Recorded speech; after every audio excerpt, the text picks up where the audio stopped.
to get started, there's Abdullah.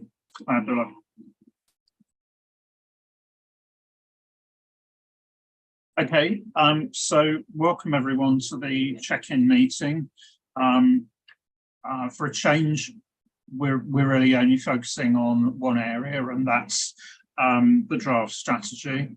And obviously staff have done quite a lot of work in terms of updating to reflect the comments that everybody made both in session and during the breakouts in June. So thanks to staff for making the updates. What we're going to do is obviously work through the formal papers that Agostina has prepared, talking about the changes that have been made as a result of the discussions in June.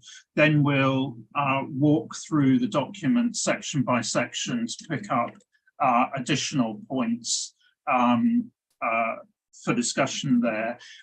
There will be an opportunity for members to submit drafting changes.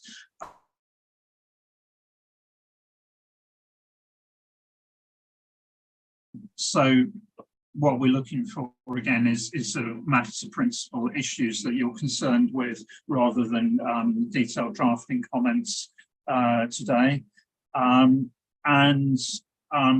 Staff will also talk about the finalisation process that we're envisaging. So that's, if you like, the flow for today. We'll take a 10-minute break at a convenient point during the discussions, and obviously I'll try and make that around about the middle of the 3-hour mark.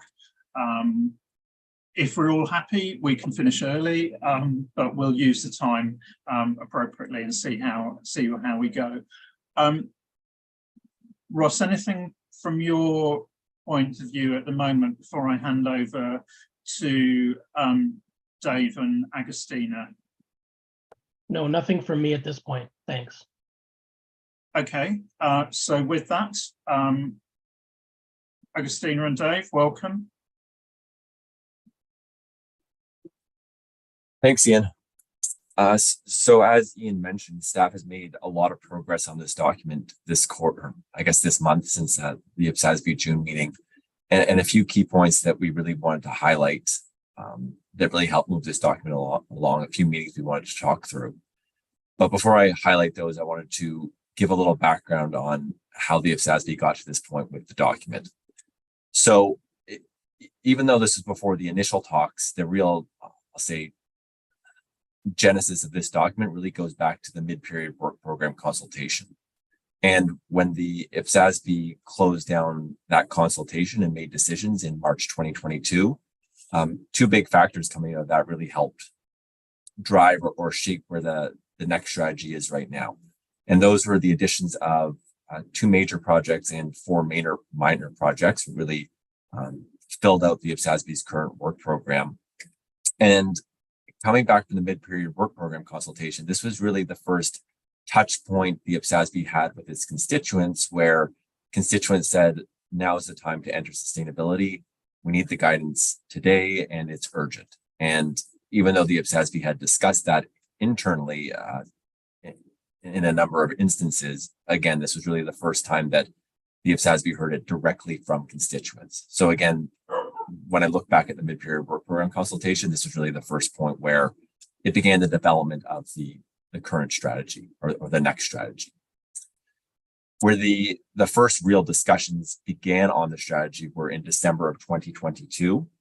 And this is where staff took what it heard from constituents on the mid-period work program consultation and began to form those into the next strategy. And we presented this to the CAG to get their initial views. So we bring this to the IPSASB. And what was really discussed with the CAG was how strong the current strategy was, the 2019 to 2023 strategy, how it's always being used by the IPSASB. And we talked about what had changed between 2019 and today and how that strategy could evolve to meet the current needs of constituents.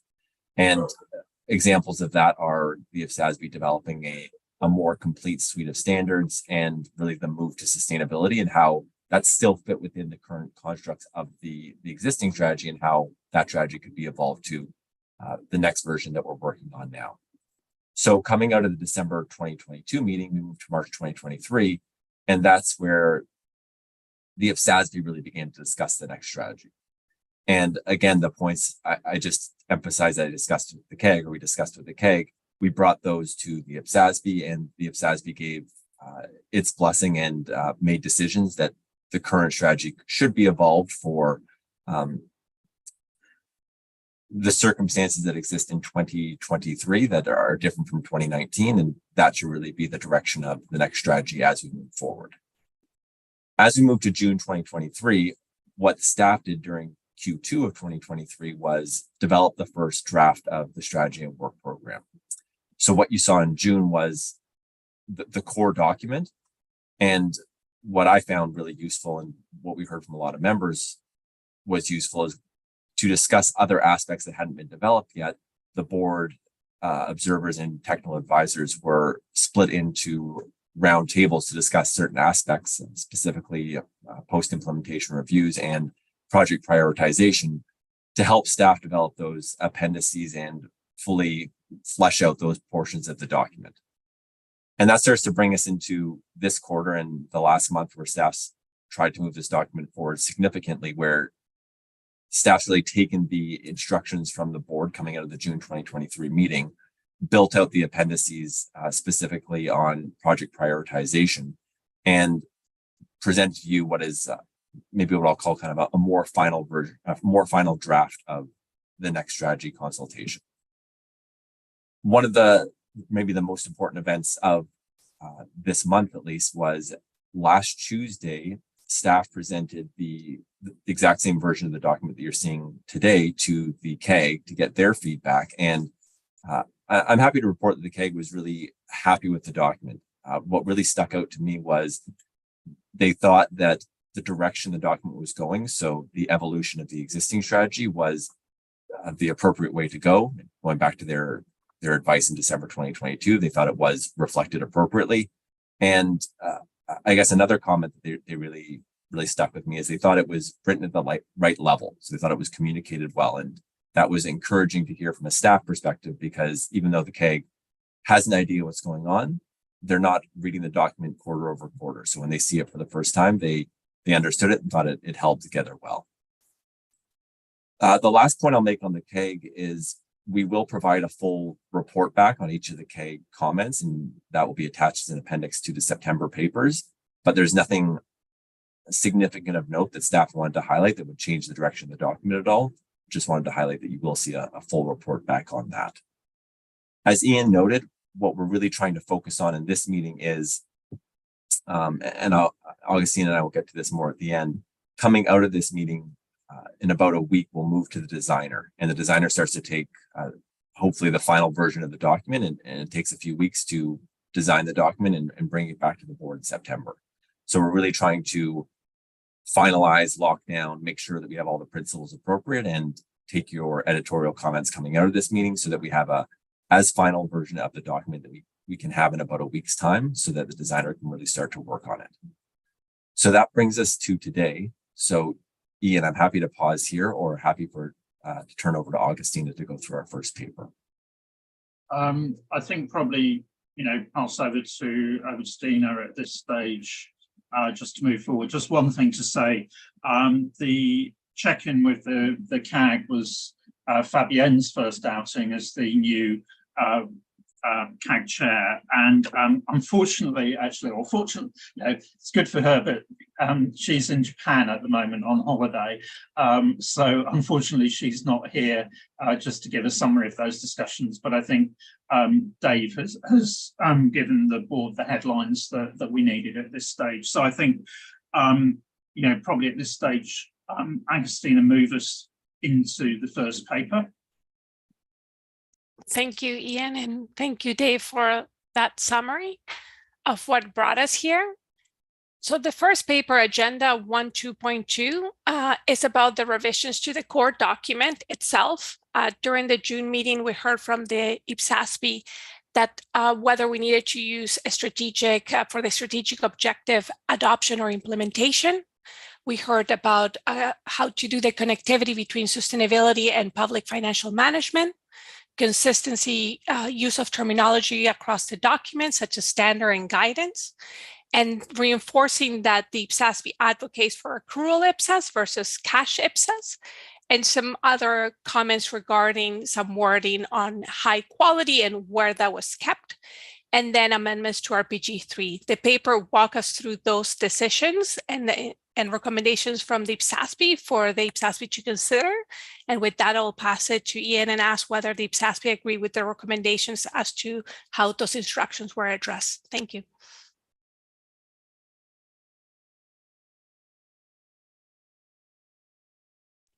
Thanks for that, Agustina. So if you can stop sharing the slide. And what I suggest we do is we just walk through each of those points in turn in the paper and just make sure whether there are any points that board members want to make. So if we just pick up on the way in which staff has clarified on adoption versus implementation, can I just check whether there are any concerns over the way in which that has been done?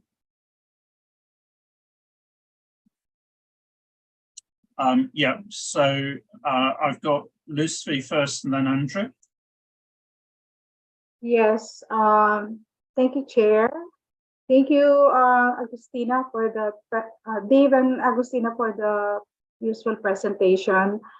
On the adoption versus implementation, I actually do not agree with the staff recommendation to just refer to implementation instead of adoption and implementation in the strategic objective.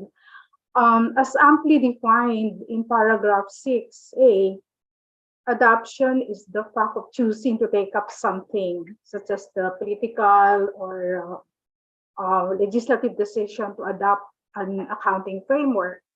And that implementation is the execution of a decision, such as the transition to IPSAS. It is clear, therefore, in paragraph 6 that adoption takes place first before implementation. In other words, there is nothing to implement unless adopted first. We have to consider that in some, if not most jurisdictions that have adopted and implemented IPSAS, the decision to adopt IPSAS is done by the accounting standard setting body or board, while the implementation of the IPSAS is done at the level of the public sector entities. So, for example, in our country, in the Philippines, the decision to adopt IPSAS is done by the Commission on Audit, which is the Supreme Audit Institution of the Philippines, in compliance with the constitutional mandate. The commission proper of COA, which is composing of the chairperson and the two commissioners, issue a resolution adopting IPSAS and then issue another circular prescribing the implementation guidelines, which shall be complied by the public sector entities in implementing IPSAS. So I suggest that we retain adoption and implementation because these are two different steps in implementation of the standards. And this will also conform to the proposed theme C, or the third focus area of promoting adoption and implementation. Thank you. Okay, thanks, Lucy. Andrew and then Renee. Thanks. So I think along the line of what Lucy was saying with the concern around going adoption, but I think what sort of got me over the line as to retaining adoption is the path that we're proceeding forward on sustainability reporting. And I think if you look in the private sector, there's a lot of efforts being placed in there as to the need to adopt these sort of standards in a global baseline. And I think for that reason, it would be prudent for us to retain adoption as well, but broaden this to the sustainability suite of standards as well. And I think that's also important if you look at, the thinking that's going out there, the material that IFAC, for example, is also releasing on integrated thinking and the way that these reports need to start working together to actually give you enhanced benefit and enhance the usefulness thereof. I think it would be prudent to retain adoption for both the financial reporting and the sustainability work streams. Thanks. Okay, thanks, Andrew. So I'll just run through comments from members and then we'll go back to staff at that stage. So Renee and then Mary.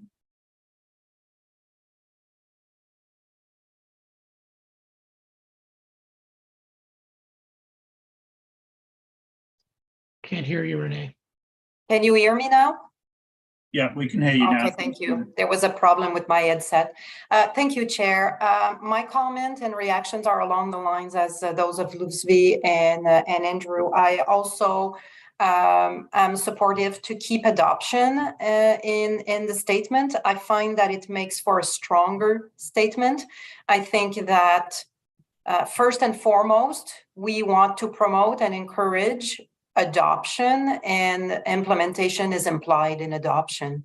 And I went back to our prior, to the work that we've done back in 2017-18 to develop our prior strategy. And we very much focused as well on adoption. So if we want to add implementation, I don't have an issue with that, but I would very much support keeping adoption. Thank you. Okay, thanks, Renee. Mary and then Scott. Thank you. I agreed to retain the adoption. In Japanese thing, we have not adopted the IPSAS, and it is so important for us to decide to adopt the IPSAS, to make consensus to promote the accrual-based information, and all the public entity in Japan recognize the importance of the accrual information and IPSAS. And however, there is a so conventional and traditional budget and execution financial system exists in Japanese society, and so it's so barriers. So it's so important for us to make consensus to adopt the IPSAS. Thank you. Thanks, Mary. I think that's helpful. Scott, to you. Yeah, thank you. Yeah, I raised my hand mainly because I wanted to comment about Renee's comment. We can influence adoption, but we have significant impact on implementation. And the fact we're talking about the implementation group and things like that, I think implementation needs to be there. So I think an and instead of an or may be appropriate here. So I just wanted to echo Renee's point here. And I think putting implementation, it really underscores the direction we're going into. So I think it's important.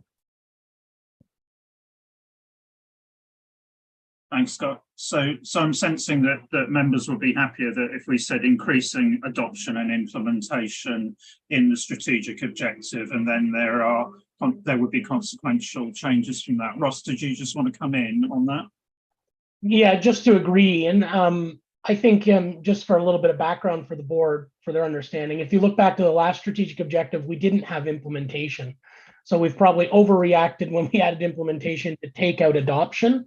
We were hoping the footnote would help out, but I think the board and the members who've commented have been very compelling in the need to emphasize both, because they're two different decisions that need different support from the various people involved in the PFM reform, and then different support from the board at different points. So I think what we do as a board related to adoption is different than implementation, and it doesn't hurt to have the balance there in the objective itself, and then, as Ian says, the knock-on effect in the document. So I think from our perspective, that makes sense.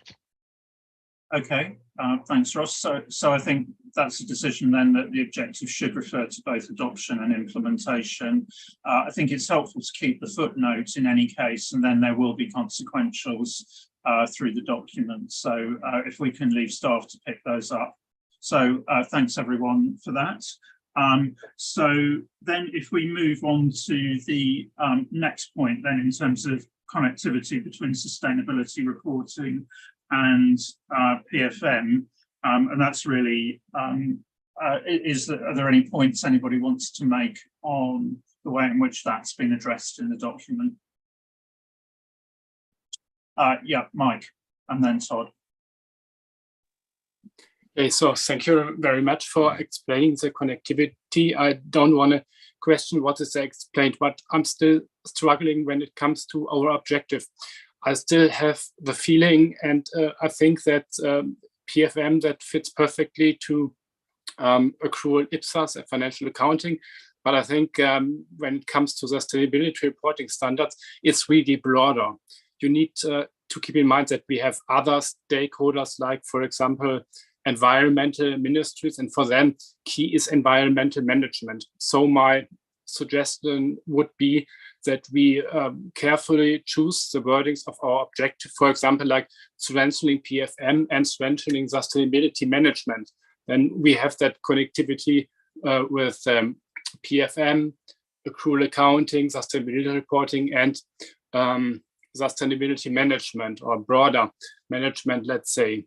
So that would be my comment on that. And just a smaller one is, I think we should really keep an eye on our objective in terms that it's really self-explaining. So we should consider whether we should really a footnote on our central, let's say, mission statement. Thank you. Okay, thanks, Mike. And I think that may be the key to it in terms of what we can say explicitly and what we can say implicitly, you know, or in the discussion rather than the objective. Todd. Thanks, Ian. And the point that I wanted to make was very similar to the one that Mike's made. For me, our current objective is around strengthening public financial management and that link to IPSAS.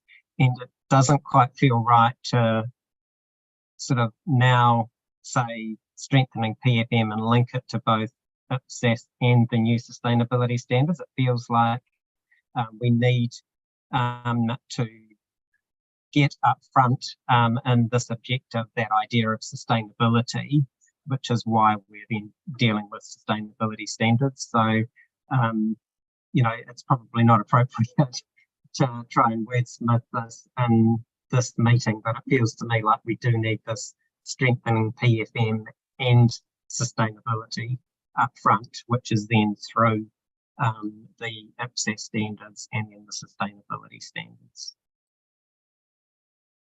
Okay, thanks, Todd.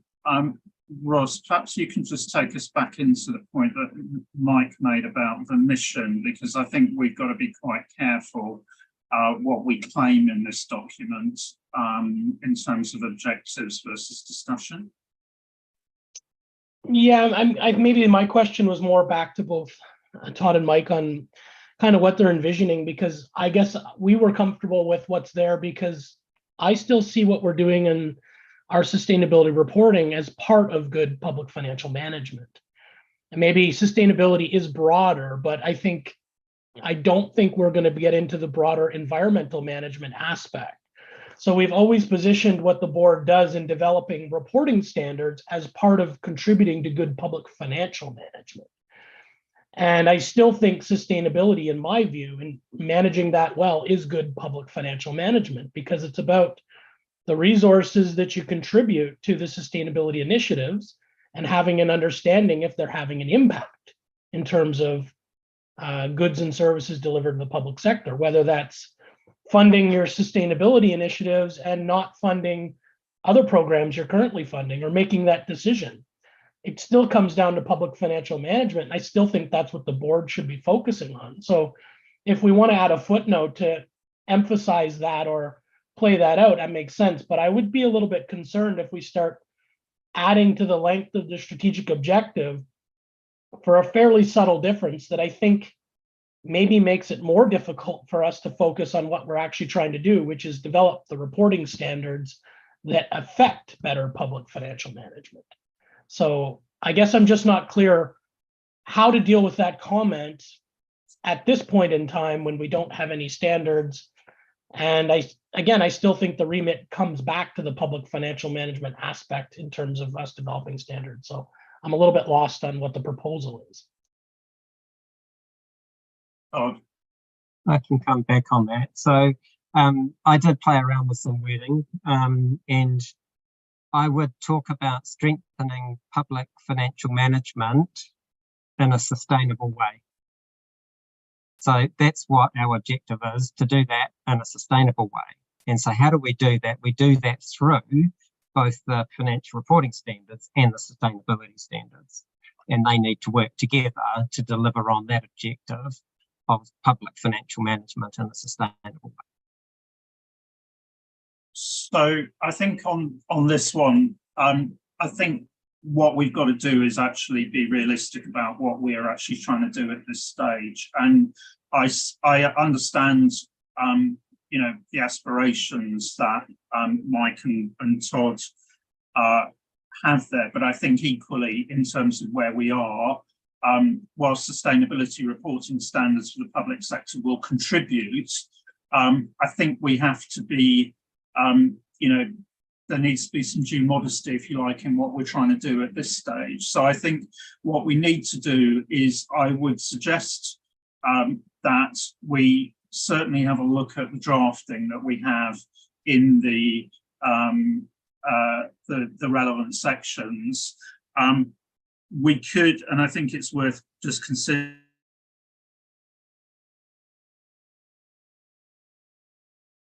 because actually what you want is sustainability of public finances. And maybe that is the bridge across, you know, if we get that word in the objective, and then we reflect on the beneficial effects on reporting, on, you know, if you like, delivering, contributing to delivery of targets in the discussion on the sustainability reporting standards. Scott, you want to come in? Yeah, thank you. I want to actually support Ross in your comment. I think it could be handled through a footnote, just to acknowledge that sustainability will meet others' needs outside of PIP. And so maybe we just do an acknowledgement that sustainability has purpose beyond that, but we're going to focus mainly on the financial management. I don't know if that bridges that or not, but it seems like it may address that. Sustainability does have broader uses than we're doing it, but that if we go down that route, we're going to end up in a place I don't think we have permission to be. So I think the question is, do we do it through the footnotes alone, or do we insert the word sustainable before public financial management? Ross. Yeah, if Todd, Mike, and Scott are okay, maybe let us go away and think about the drafting, and maybe specifically come back to check that it works for the three of them after we kind of address it in that way that we've agreed, that you've summarized in kind of Scott's idea. We can look at whether it works in adding to the footnote that's already there, or some drafting in the text that makes the point in a succinct manner. Todd, back to you. Yeah, no, I'm happy with that suggestion. I think for me, it is getting that word sustainability up front, not just as sustainability standards.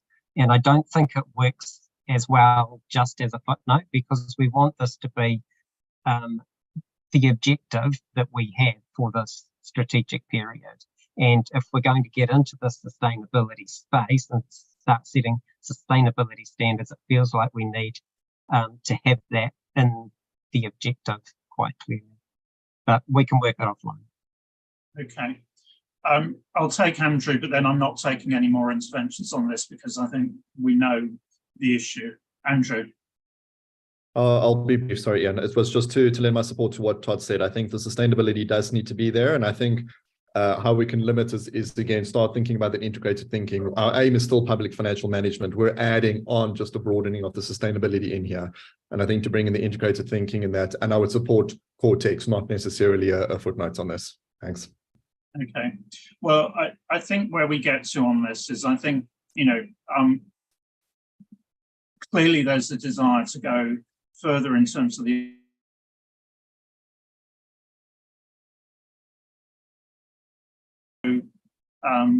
sorry, my internet is unstable at the moment, which is causing me to jump in and out.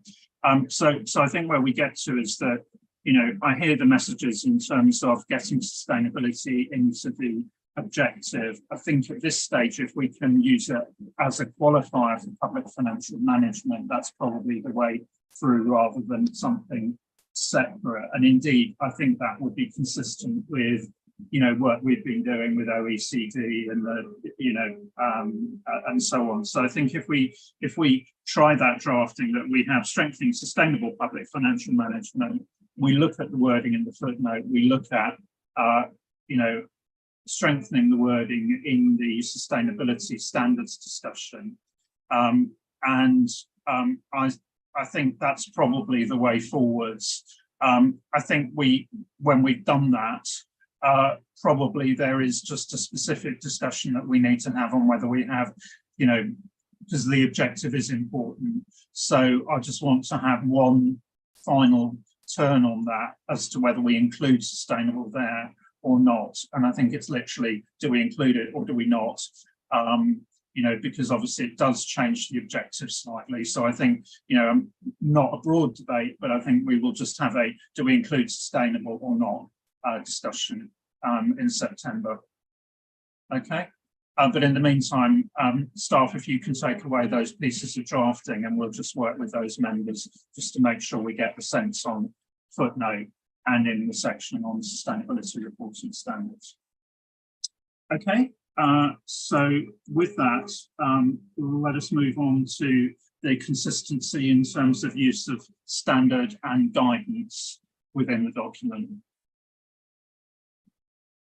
Any additional points on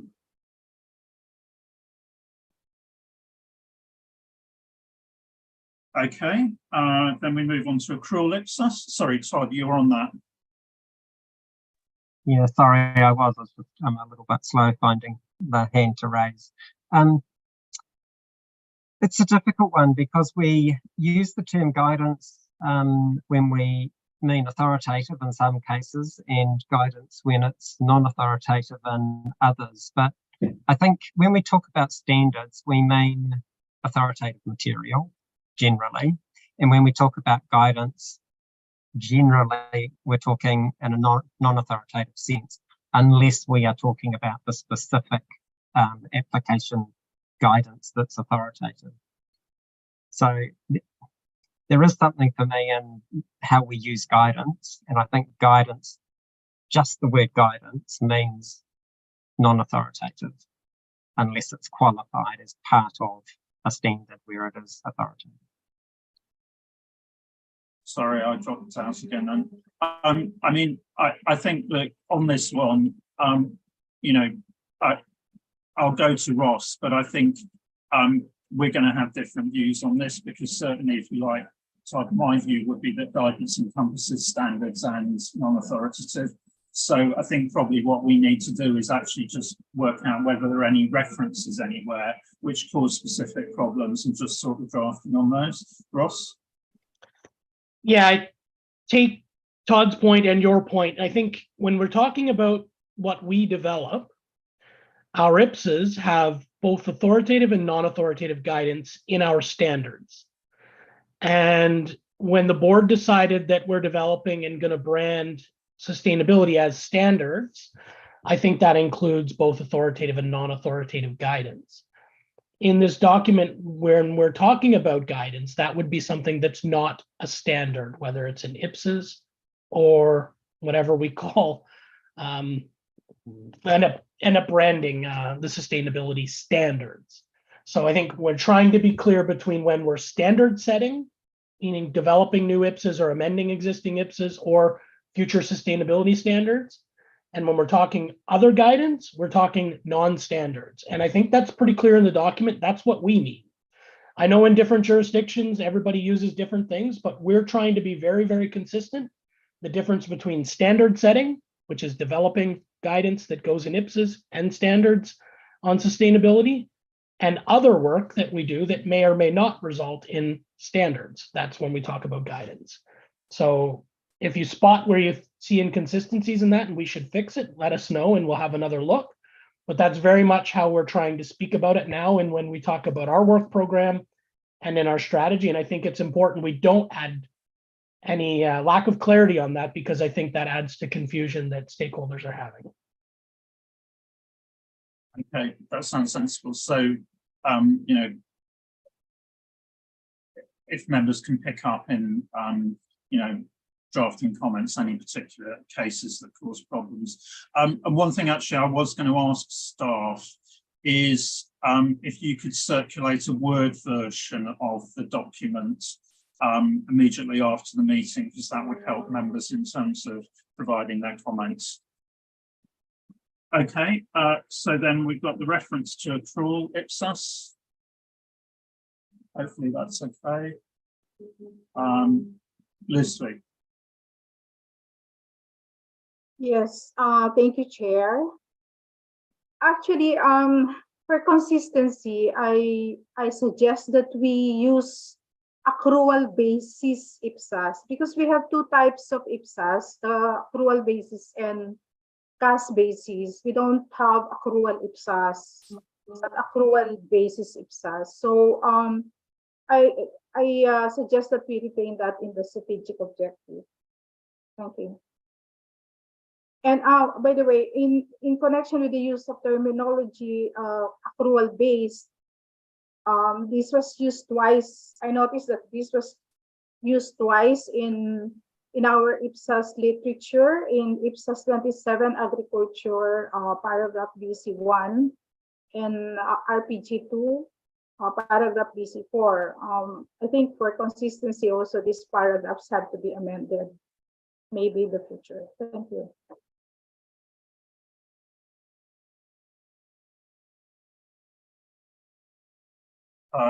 Can I just have responses from staff? I mean, we just need a, remembering this is not a standard, this is just a consultation paper.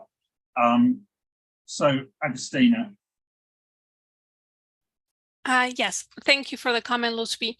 Yes, as you confirmed, we did notice that we use accrual basis across our literature as opposed to accrual base. That's why we had removed base from the strategic objective. The thought was just to simplify the term, as there's the use of accrual IPSAS is done, as opposed to calling it accrual basis. So for simplicity, we shorten it.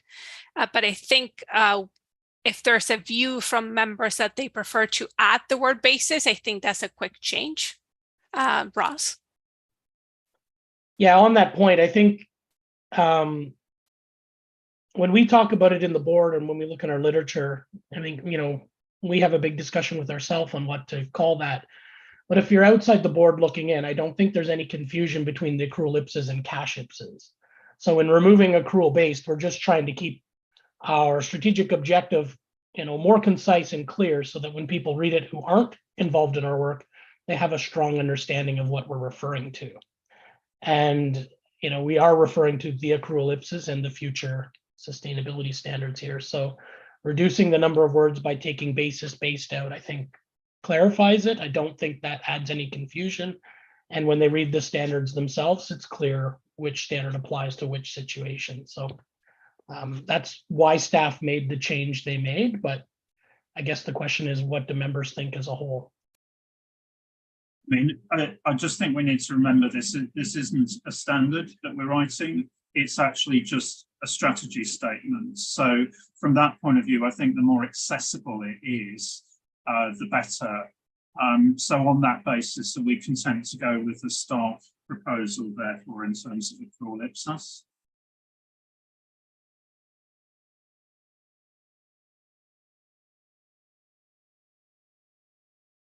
Proposal there to retain it for the reasons explained in the paper. Are we okay with that?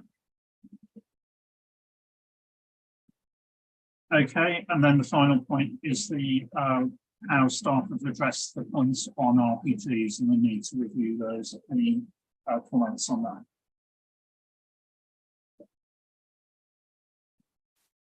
Yeah, sorry.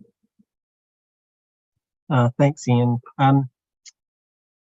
I didn't find it particularly clear the way that it was positioned in the paper, and just the very limited drafting. So it's sitting in the actual document under a heading of sustainability reporting projects, which doesn't really work for me, because I don't think all three RPGs are really about sustainability.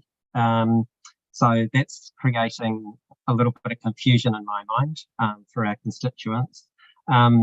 So the point about, yeah, we want to think about RPGs needs to be in the document. It's just how we position it and articulate it that I had some concern with, which perhaps could be picked up through thinking about its positioning and perhaps elaborating a little bit, because it's quite brief. It's about 2 or 3 lines, what we say in the document itself. We may need a little bit more to explain it.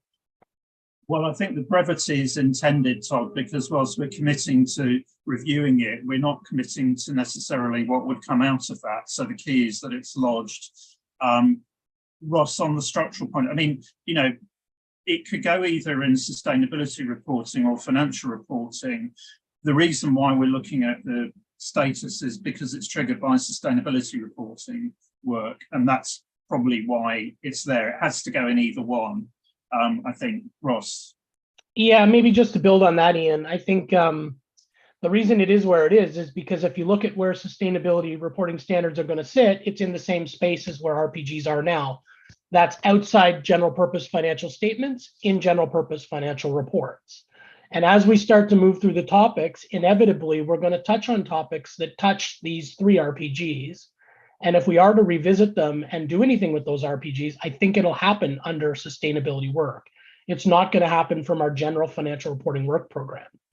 So although at the moment we haven't thought about them fully in a sustainability context, I can't see a way forward in the next 5 years where we're doing anything on RPGs that doesn't have a sustainability element because of the crossover and the fact they're sitting in that general purpose financial reporting space. So we can articulate that a little bit clearer with this another statement or two to make that clear. But I mean, and I think I'm happy to work with staff to do that, but I think that's really why they're there. They don't fit very well in the, now that we've split it between sustainability and financial reporting, they don't fit very well in the future projects we have planned at the moment. That being said, there was a comment from Wynn that I'll play in here, Ian, if it's okay, on RPG 3 and the project that Anthony presented in New Zealand as one of the projects on the long list that we've still retained on the long list, but I think is a potential project that we would do. But again, I still think if we were to do that, we would do it in the sense of upgrading RPG 3 to a standard and thinking about the sustainability lens more fully. So, you know, it's about service performance reporting and the sustainability of services broadly, including those related to sustainability ESG matters. I mean, I think picking up on what you suggested there, Ross, my suggestion would be that we bridge to Todd's concern about how they originally developed by actually just adding in a sentence that says something like, although they were originally developed as part of IPSASB's financial reporting work program, they will need to be, and so I think then, you know, then that would sit it in, you know, placement wise, that would allow us to reflect where they came from, but also the point that you made, and maybe that would help then, you know, because we have already added guidance through, you know, in terms of sustainability examples and so on. So maybe that is the bridge. Claudia, responding to that.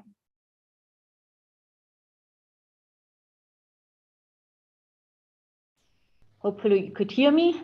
I still haven't managed that you can see me. Yeah, no, we can hear you certainly, Claudia. Go ahead. Okay. About the discussion about the RPGs, we should make clear to the constituents what we mean when we say we want to make them official or no optional anymore. If they become a part of our IPSAS, accrual basis IPSAS, if there will be a separate set of standards, will it be a part of the sustainability set of standards? I think that is more or less what the constituents would need to know, especially if we expect to add it as an IPSAS standard, because the majority is a little bit caution, or we make the burden a little bit too high that someone wanted to use this. So we should just give a notion what we mean when we want to make the RPGs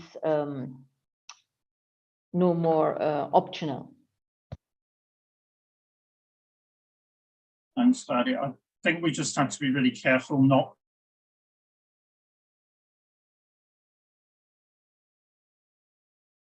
anyway. Ross. Yeah, I just wanted to comment on that because I think Claudia made a good point that's easy to forget. The reason the RPGs are optional is because the board decided they should not be part of the IPSAS, because IPSAS can relate to general purpose financial statements. So if they are made standards and mandatory as part of a suite of standards, that would happen in the suite of standards related to GPFRs, which will be our sustainability standards. So I don't think the board should, reverse that previous board decision, as I have the unfortunate experience that I was around at that time, and I remember how challenging those discussions were.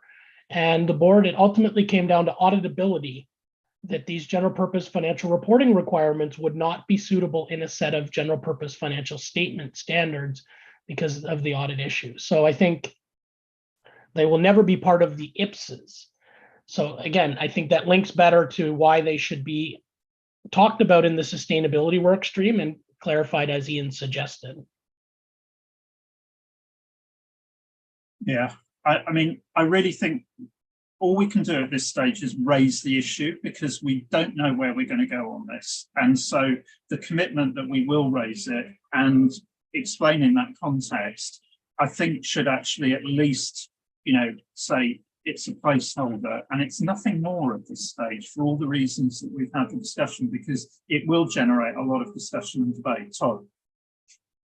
Yeah, I think listening to the conversation has been helpful.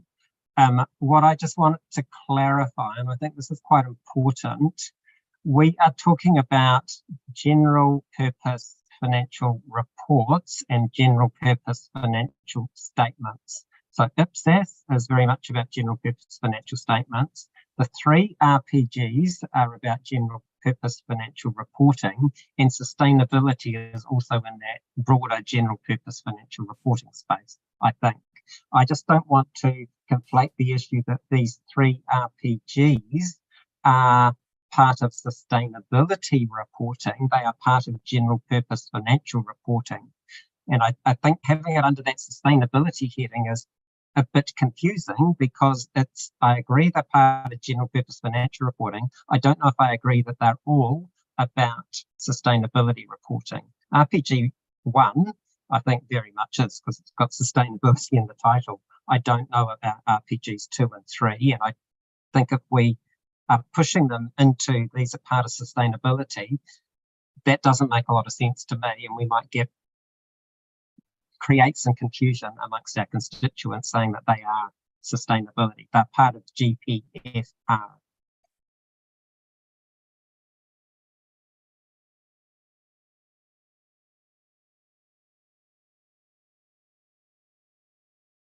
Sorry, Todd, again, I cut out.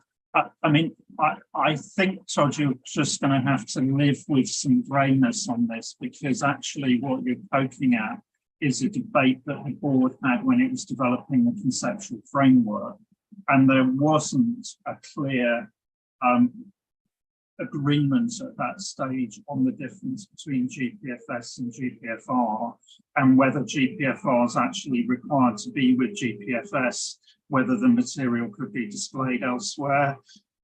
So it is not, I think, there are a variety of views on this, and we are going to get into this. And I think it's also an evolving space in terms of how sustainability reporting information will be presented.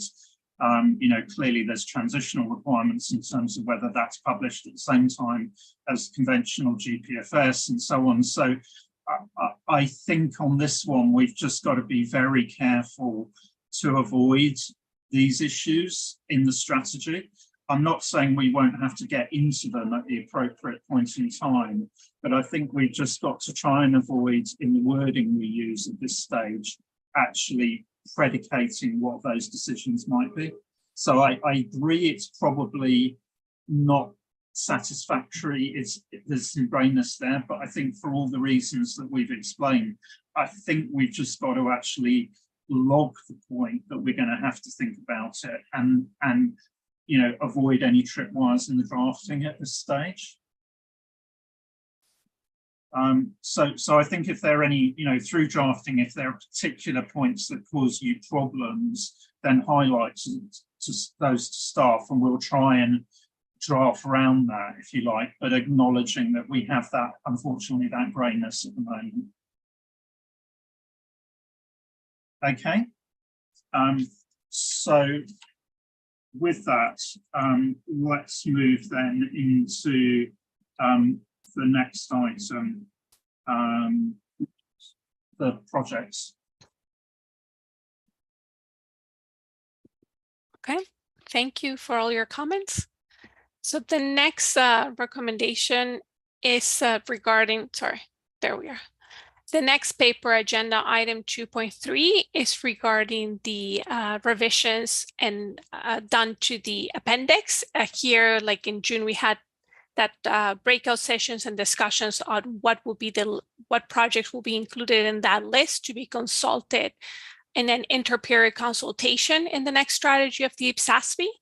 And this paper looks to walk through those suggestions, additions, removals. So the logic followed by staff was updating again from that initial list from 2019 to 2023 strategy, removing projects completed or currently in the work program, then working through the input received during the regional breakout sessions in June that included input both from members, technical advisors, and the general gallery, where there were suggestions for particular projects.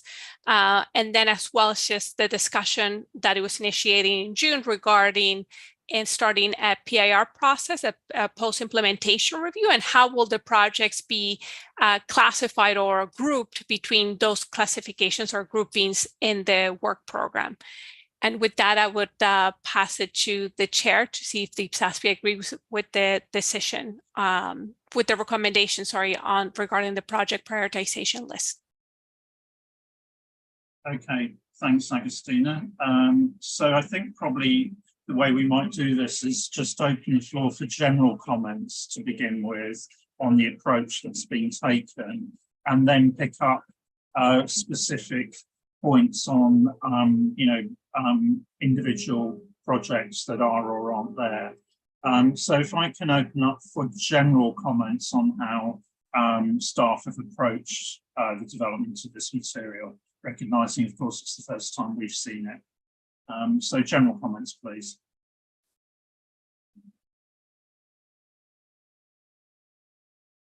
Ross, you wanted to come in before we do that? I was just going to say, if this is the right time, Ian, I can start to play in some of Lynn's comments, because most of hers related to the work program, how it's explained in the document, in the table, and specifics. So there's 3 or 4 points. I don't know if you want me to just kind of drop them all in to get it started and then see where we go, or just if they're sort of on overall approach rather than individual projects, then put those in at the moment. Yeah, they are. So the first one, from the table diagram in the document itself, it's unclear which projects are the priority, and the document or the diagram itself was found to be confusing. So this is what I think is page 20 of the document. She's referring to the table where we've got standard setting projects at the top and other projects below, and that it was a little confusing as is. And then related to that, the point about the change in status of differential reporting, moving from a standard setting project to the other projects that the board had agreed, that's not explained. So that maybe we need to put a little bit of narrative around that to explain it a little bit better. And then the last point actually relates to sustainability projects. So maybe I'll wait on that one because we are getting into specifics there. Okay, and we will have a walkthrough section by section. Okay, other general comments at this stage? Andrew. Thanks, Ian. So I think also just to support Lynn's comment there on the diagram, I also found a little bit confusing, and I wasn't entirely sure what message it's trying to communicate to a reader as to how new projects are going to transition on, the extent of resources that are required to those. It was a bit confusing. And I think linked to that was just something throughout the document, I guess, is we're proposing a change in the balance of our strategy. And we've tried to indicate there, but what doesn't come for me or clearly through to me is how this would change sort of the demand on board time. So how much of it, is shifting away perhaps from financial reporting into sustainability or into implementation and outreach activities, for example. And I think it would be useful to, and I'm perhaps just jumping the gun here, but to add an SMC on that to say, have we got that balance of priorities across the 4 areas correct? But I think we need to communicate what we think that balance is actually going to look like as well. So linked to sort of just this overall arching objective of what is the work program going to look like. Thanks. Thanks, Andrew. Ross, back to you. Yeah, so take the point, well, a couple points there, and I'll just respond and tell you what we're trying to show, and then maybe you can help us out on how we might be able to do that. So what this is like our normal work program. So each of the lines is basically one staff-run initiative. And what we're trying to add here is some space in the board's work program on an ongoing basis to do the research and maintenance, so that we'd have a standing item each board meeting where we would do work between meetings and bring back items for the board to consider related to research and maintenance. So whether that's taking forward the post-implementation reviews we've talked about, the interpretations, implementation stuff through that group, other narrow scope projects we might want to do to maintain the standards, kind of being responsive through that process, which is why it's articulated below in other projects, because the front end of that is non-standard setting work. That's things the board needs to work through to decide if it's going to actually take a project forward. We currently don't have space for that in the work program because we have a full project for every staff and we have 4 full days of meetings on, wholesale standard setting activities. So this reflects what we think the board can actually do on a quarterly basis with 4 days of meetings and the staff complement we have today. That's very much what we're articulating here. So I think the balance is right from a staff perspective. I'm not sure how you ask a question of that from constituents, because I don't think they understand how the board operates day to day. Maybe on the balance of whether they agree we should do post-implementation reviews or greenfield standards, but I'm not sure you can ask an effective SMC on how the board actually does that in terms of the balance right and timing, because what happens when we've done this in the past, and I'll use an example from the last strategy, we said we had the time to do 4 new major projects last time. And we gave them those 4 from the longer list that we're talking about today from 5 years ago. And they said, that's great, do those 4, but add these 4 because they're also important. And so they took no consideration of the resources we said we had. They just said everything's a priority. That's what constituents do when you ask them a question on what you should be doing and you give them 1 or 2 things. They say, yeah, do those. They're really important. I agree. But also do these 3, 4 other things because they're also really important to me and I want you guys to do everything. So that what we started to do in the mid-period work program last time is saying we can do this much, but that's it. And be very, very clear on that. Telling them what our resources are, but no more. And that's, maybe we're doing it too implicitly here, but that's why we haven't actually proposed a major project, because the board's added major projects recently, as well as a new stream of work in sustainability. And if people come back and say, well, we don't like the balance, you need to do 3 or 4 major projects, then we'd have to say, well, which project did we just start that we're going to stop? And are we just not going to do sustainability? So I think we are full up at this time. And that's, again, in context, that's why we're proposing that when we do have some resources in the next year or 2, and we actually have that, then we'll survey people on their needs at that time. So that's, again, I'm probably just explaining what you already know, but that's what we're trying to communicate in the document combined with this. So if you can give us some ideas on how we might be able to improve that, we'd be happy to take it forward, but that's where we are at the moment.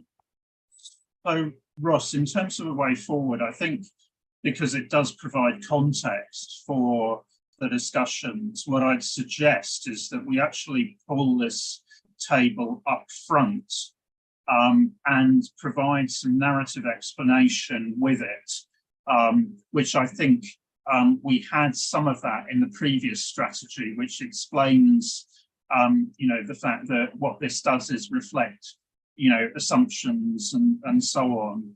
I think the other thing we can do with it, which would actually tie it better into the subsequent discussion, would be to make sure that the headings that appear on the table then actually relate to the sections in the document, so that you can see how we've, because I think then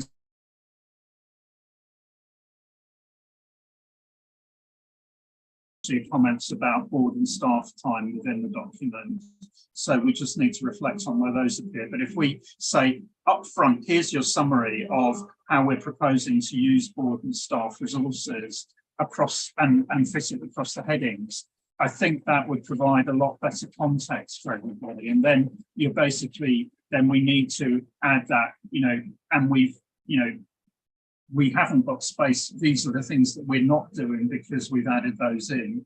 And when I think we can then pick up that point on just, and we'll maybe get to that when we get into the SMC's discussion on that, if that's okay, Andrew. And I think that will help everybody in terms of the navigation within the document. Scott, unless Dave, you've got anything to add before I bring Scott in. Go to Scott. Scott. Yes, thank you. I was going to provide this on the page flip, but since you brought up the table, and I got to drop off before we get to the end. So I thought the table was a little confusing with the gray boxes, because it implies we're going to spend 4 years on a pre-commitment financial reporting on the tangibles. So I think you have to be careful, back to your point, Ross, about showing capacity, because those 3 gray boxes, I don't think go all the way to the end the way they're depicted on here. And so we need to be careful what we're projecting off on. I mean, again, maybe what we need to do is just actually differentiate between solid bars, which are actually already committed, and some hatching or something like that, which indicate those are the proposals on how we're going to use the time going forwards. Yeah, thank you. Okay, thanks. Dave. Just to follow on Ross's point, maybe emphasize a few points. So one, the basic reason we include this table is to share the IPSASB's work program. This is the only time it really appears in the document.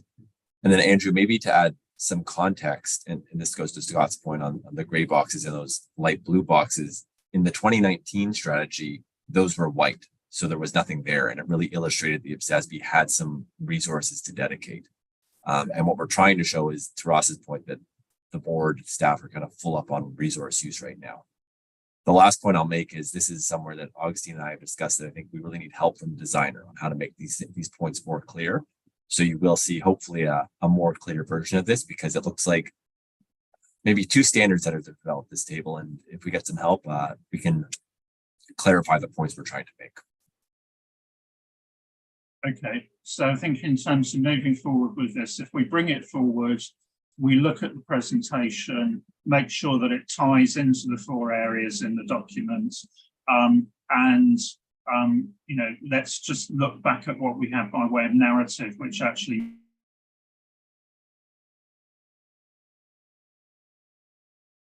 constituents can see in both ways, and that difference, those differences between pre-committed, and projects in progress, and those where, this is how we're proposing, particularly PIRs and so on, this is the way the board's proposing to use the time.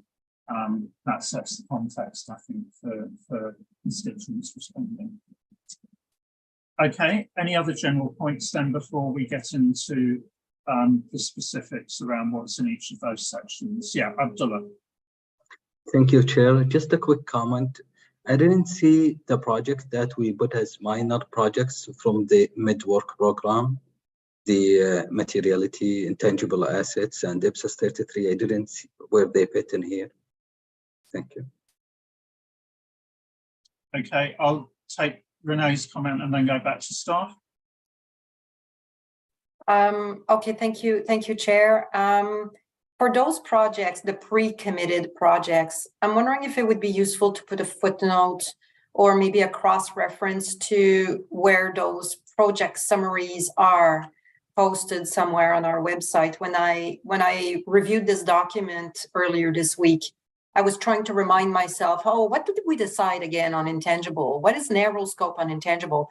So maybe if we could just link to where that information is published, maybe in a footnote or something, I think it would be useful for constituents. Thank you. Okay, thanks, Renee. I think there's no harm in actually pointing people back to the website in terms of where those project summaries are, and particularly on intangibles, for example. I mean, that area is being picked up in the measurement 2 process. Agustina, to you. Yes, just to say to Renee's point, that can certainly be done. And as Dave mentioned, I think as we meet with the designer, we'll be able to bring this in the best way possible. So it brings clarity and it provides individuals with links to the particular project pages and what narrow scope may be and so forth. And regarding to Abdullah questions about IPSAS 33, we're showing it right now as a pre-committed financial reporting project that it doesn't have a location of staff as of yet, but it should at some point, and that's what is reflected as the grade area in the table, and similar to intangible assets. But I understand based on the comments we have heard so far that there needs to be more clarity on how that table needs to be read by constituents, and that's something that we will be taking away. Thank you. Thanks, Agustina. And I think the point on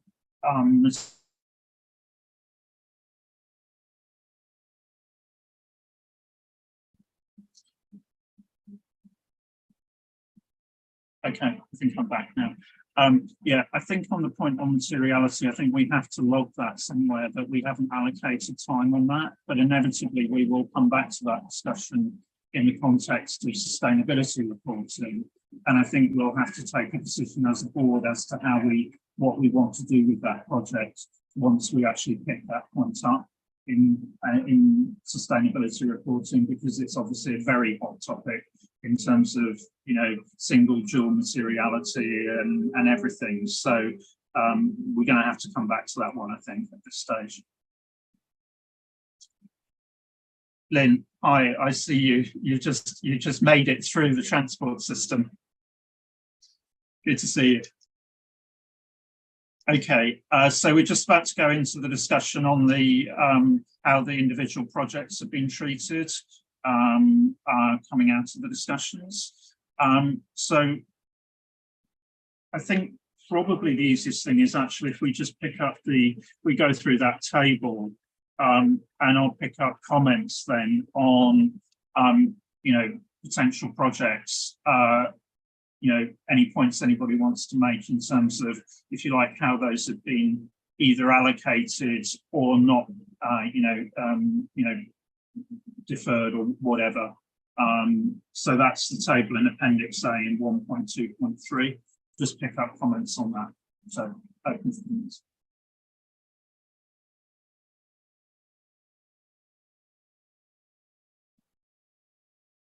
Yeah, Andrew, to you first. Thanks, Ian. So I guess it's sort of a mix between here and the table. The first was our IPSAS 2 project. Based on the discussions we had at June in the breakout sessions, and I think at the CAG, my impression was the IPSAS 2 project would be more than just an ISM alignment, and that it would be a broader sort of a, can we revamp cash flows, and is there a better way to present this from a public sector perspective, rather than, as I say, just an I7 alignment.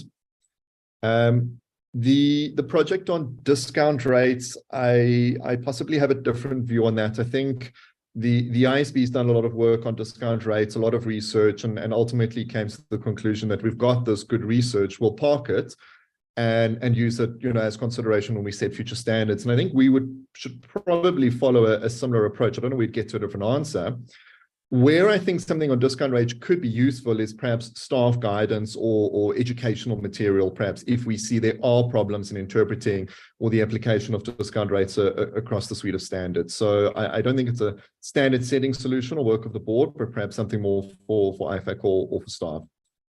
And then when investing locally, the expenditure project, I guess we just had a thought here as to, would that fall within the scope of financial statements or financial reports, and perhaps also linking to sustainability sort of reporting, aspects given as to why you undertake those and the benefits that result from some of those expenditures. Yeah, those I think were sort of just the thoughts that I had on the table on the projects. Thanks. Okay, thanks, Andrew. So I think a number of those, what we have to do is just loosen the drafting at this stage, because obviously the principle is, are we doing this now, or are we doing it, are we leaving it as a possible future project? So I think we just have to open the drafting up, if you like. And I think if you're okay with it, what I'd suggest is if you can provide staff with some suggestions on how we do that, just to, like with the cash flow and so on, just to reflect that more. We're not tying it down at this stage, but there's something here we think we'll probably want to look at some stage alongside the other projects. So I've got Liang, Lynn, and then Kamira. Oh, Ross, was there anything you immediately needed to come in on? No, I think you've kind of touched on it, but I think it's important for these future projects that we give some clarity on what we think they might be, even if we have different ideas on what they are. So, for example, the IPSASB project is aligned with an IFRS. So that could be a project where we just pick up changes related to IFRS, or the broader project that Andrew's, envisioning as well. So I think we can have those shades as long as we're kind of clear. I just want to be careful we're not too open, that we have projects that we don't think are feasible or aren't something the board would do. Yeah, well, I think that comes back to the general point, which is these are projects we're not proposing to take forward at this stage. And if you like, that's the key issue, rather than actually getting hung up on, is this an alignment? Might it be an alignment class or whatever? So we just need to give a flavour rather than trying to tie it down at this stage. Liang. Yes, thank you, Chair. Actually, I have a comment about the project on insurance contract. Note in the paper, staff said we have not identified a global need for the standard on insurance contract. So my question is, if we do not identify a global need, is it necessary to retain this project? Actually, my understanding is actually IFRS 17 is very, very difficult and very complex. So even alignment project may need a lot of resources. So I just wonder, if we have not identified a global need, whether we need to keep this project. Thank you.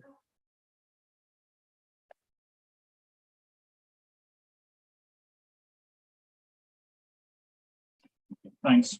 Agustina, did you want to come back on that one? I mean, I had some concerns myself about the description, which is perhaps in line with your comments, Liang. Agustina?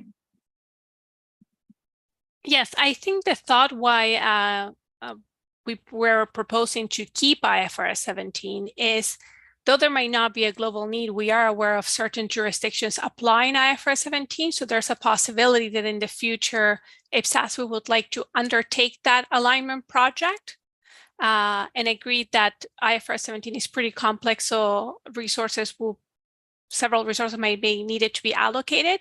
But I think the thought was that to remove it from the list when we know that certain jurisdictions apply it, it would not be prudent, and that's why it was left on the project list. That does not mean that the IPSASB is planning to prioritize IFRS 17 over other projects that may require and have a global need. So I think that was the logic why it was kept. I don't know if Ross, you want to add further to that? Yeah, so I agree with Liang in terms of how challenging that project might be, and I think on balance, the reason why we should retain it is because if we leave it out, then people are going to point out to us that this potentially big, nasty project has been just omitted. So I think if we did ever do it, we would do it as a pure alignment project, if it was needed in the public sector. But as we explain in the description, we don't think there's a lot of public sector entities that are actually doing pure insurance accounting.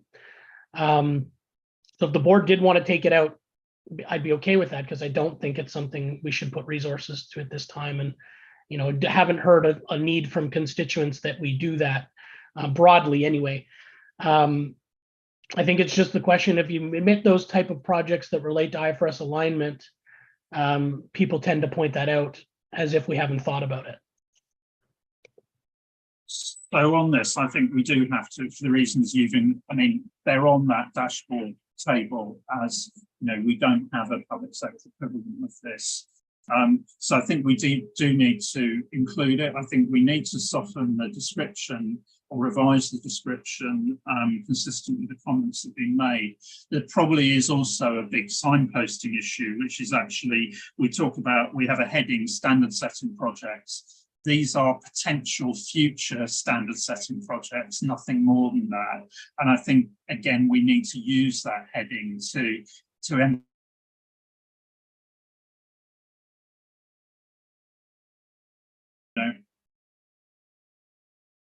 Sorry, okay, I think I'm back. So, so if we can get that syntax right, as well as the description. Lynn, to you, and then to Mira. So I wasn't going to comment on IFRS 17, but actually now the conversation's gone now.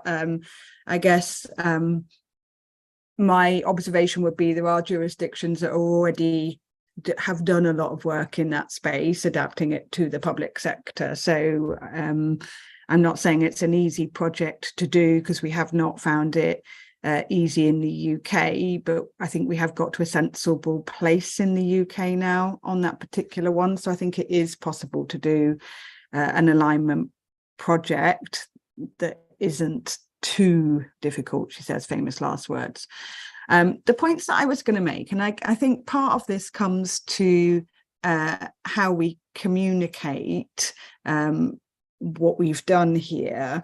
But when I looked at this code, it's hard to see kind of like the trail of what we've done with what we've been told by our constituents in the past are priority projects. We had the discussion at the last meeting on differential reporting. We'd previously said in the midterm consultation that was a major project, but we had a good discussion about what we're going to do in that space, and it's not now going to be a major project. But I'm not sure how much we need to communicate our thinking back in here, rather than relying on people going and looking elsewhere for that sort of audit trail of, you told us what was important and what we've done with it. And the same for me applies to the service reporting, where at the Public Sector Standard Setters Forum back in Portugal, that was kind of like voted the #1 project that people wanted to see us do, and yet we're not adding it as a prioritization here, and we haven't. So, part of that might be in the communication, but I think it's important, and I'm not quite seeing kind of like us communicating clearly enough for me our rationale. Otherwise we risk people pointing out to us stuff that they've already pointed out to us that we have considered, and we haven't put it on here having considered it. But I think there's a reputation thing for us here, that the #1 project voted in Portugal is not going to be on our list on service reporting for very good reasons, but I think we need to explain it better. Thanks, Lynn. I think that's right, that we do need to just signpost better what's actually happened. Ross. Yeah, I take those points, particularly the one on RPG3 and the service performance reporting from the forum. Maybe leave that one with staff to have a look at, and Lynn will probably come back to you for a quick conversation once we figure out how to address that. Yeah, because I think there's a potential for confusion, because we've already got RPG3. So what is it that RPG3 is not providing? Is it just it needs to be standard or whatever? So I think that's something that needs to be, that we do need to deal with. Okay, so we need to fix those two bits of communication, and probably, Lynn, to an extent, what I was suggesting, I'm not sure whether you were there for that was that we bring that table of the current work programme up front in the document and add some narrative around it. And that may well be where we actually deal with the differential reporting point. Camira. Thanks, Chair. I have a comment on the project on interim financial reporting. So in the agenda paper, the justification for removing that project from the list is that jurisdictions do not prepare interim financial reports, and that might not be totally accurate. There are jurisdictions that prepare quarterly financial statement or even monthly financial statements. So if we are going to remove that project from the list, it should be for other reasons rather than the one that we are presenting in the agenda paper. And then my second comment is on differential reporting. So I know we had a good discussion in our June meeting, and most of members were more in favor of a non-standard setting solution. Differential reporting, Camira, can we, I recognise there's a further paper that's coming back, and there is an interplay between how we deal with it here and how we deal with the discussion there. So could we not get back into that discussion at this stage, because there's a paper that's going to be brought, and I think we'll need to have a look at the sequencing in terms of how we handle the interplay in the agenda, if that's okay. Okay. So on that point on IAS 34, you know, I think there is a point as to whether we just actually include that as a potential standards project where we have a gap at the moment, and evaluate, you know, do the evaluation in the way we have with the other areas where we don't have an equivalent. Ross. Yeah, I mean, no problem to add that one back. I think in all our discussions we'd had, I think, Camira, that's the first time I've heard someone say that they think they would use it in the public sector. Most people are struggling to get their annual financial statements out, let alone be able to do good interim financial reporting. But I mean, it would be an easy project to do if constituents started to tell us there was a need and they wanted it. So I think maybe we just add a little bit of color that we don't think it's applicable at this time, but maybe in the future, and or you know, if people want to tell us to do it, we'll take it on. And I would say that the fact we have no guidance on that means through you can use IPSAS 3 to get to that standard if it's applicable without any issues at all, which we could also say. You're on mute, Ian. I think there's a point about being able to apply the hierarchy, which actually applies to the IFRS 17 point at the moment. But I think if we say you just do the analysis in the same way that we've done with those other projects where there's an equivalent IFRS or IAS, which we don't have, and then I think we can pick Camira's points up in that way. And as I say, I think we'll need to have a think about sequencing for September, because we've got that further discussion to have about differential reporting.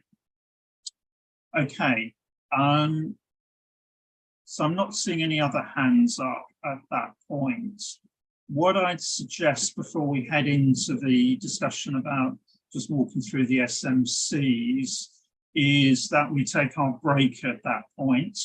And we break for just over 10 minutes and come back at 25 to, and then we'll go into SMCs and then we'll do the section walkthrough. In the meantime, I'm going to try and do something about my internet. So thanks very much for the input so far, everyone, and see you back at 25 to.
Okay, we'll just wait another minute or so whilst people come back into the meeting, and then we'll move into SMCs.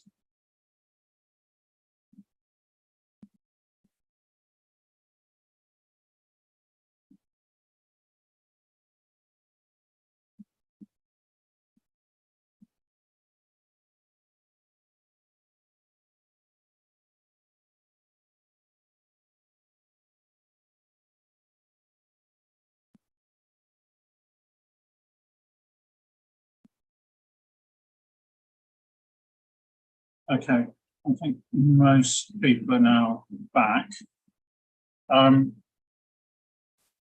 So this is the first time we've seen the specific matters for comments.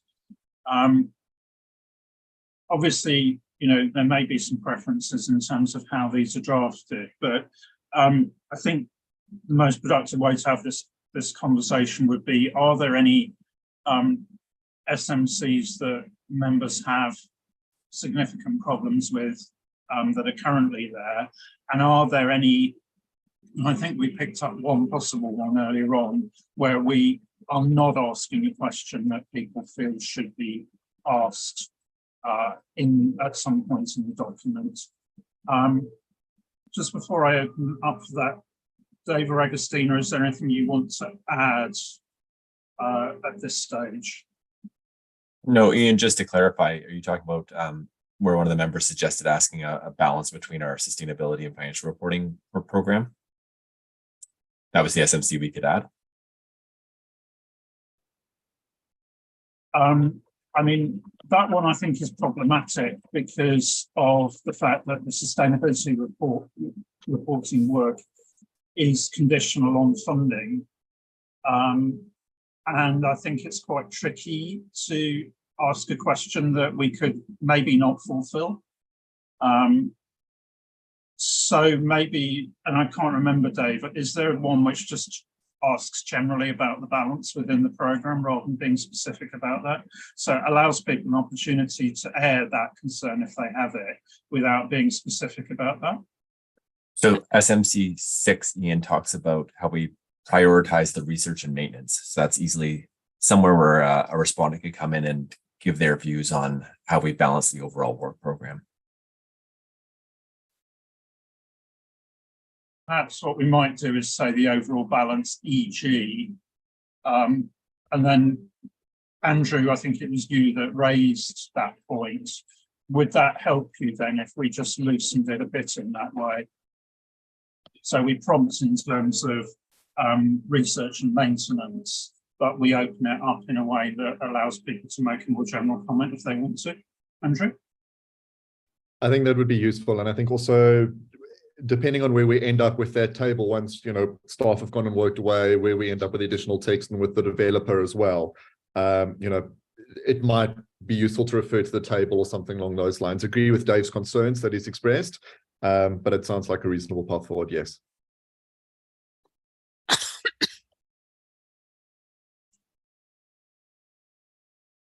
Yes.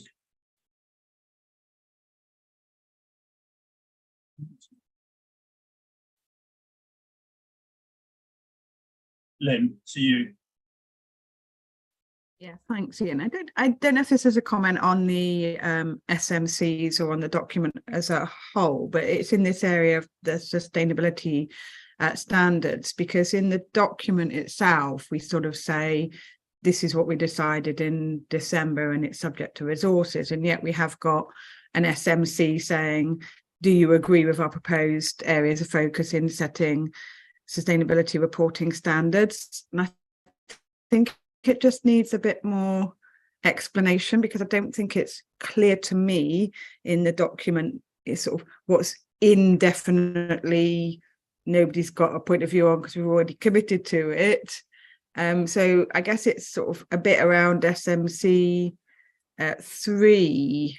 It's not quite tying into the document itself, where we're a bit more higher level, sort of saying, here's some areas, but we're not actually explaining very well what we would do. And yet we're asking an SMC as though we have got a list of things we're definitely planning to do. And I don't know how you balance that, but maybe it's the wording of the SMC or the explanation. I think it needs a bit more tidying up and consistency between the two. I think you're right, Lynn. I mean, I'm actually wondering whether the way to deal with it is just to take it out, actually, because in a sense we're not actually consulting on that. We're saying that's what we're doing for the next few years, and that we're going to, you know, we consult on additional projects in a mid-period work program consultation. So almost there's not a question. Sorry, Lynn, you want to come back, and I'll go to Ross as well. Yeah, or you do. This is what we're doing. Do you think we should be doing something different? So it's a different question you ask. Thanks, and Ross, to you.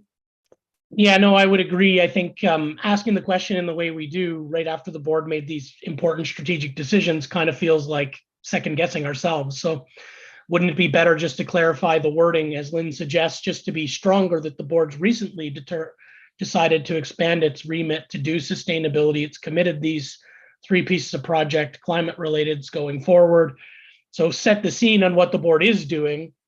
And I would agree, either no question or a question that's more helpful related to, you know, is there something else we should be thinking about, you know, that we haven't considered here, rather than too open-ended, because I mean, the board's done all of this because of the mid-period work program consultation. So it's not a bright idea that's fallen out of midair. It's responding to stakeholders' previous views on what the board should do. Thanks, Ross. Noyati, are you on this one, or are you on something else? Hi. I just want to make a clarification about SMC 6. It's about research and maintenance. So okay. Can I take that in a minute? I'll just finish off on this one and then come to you, Noyati. So I think where we get to on this is, I think probably I would suggest, you know, it sounds like we should ask some sort of SMC here, and perhaps staff can have a think about how we shape it in the way that you've suggested, Ross, and I think, you know, then work with you, Lynn, in terms of having raised that point. Have we, you know, have staff actually managed to get there in terms of a useful SMC? If after that piece of work we think, well, actually there isn't anything, then, you know, I think maybe, you know, take it out, but see, you know, if we can work through to something that is helpful for stakeholders to comment on through the SMC. So definitely we need a reformulation along those lines. Okay, thanks for that. So Noyati, to you.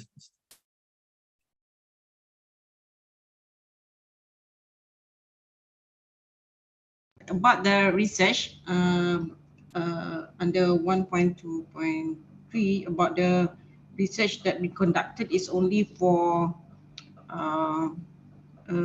updating the IPSAS, updating an IPSAS.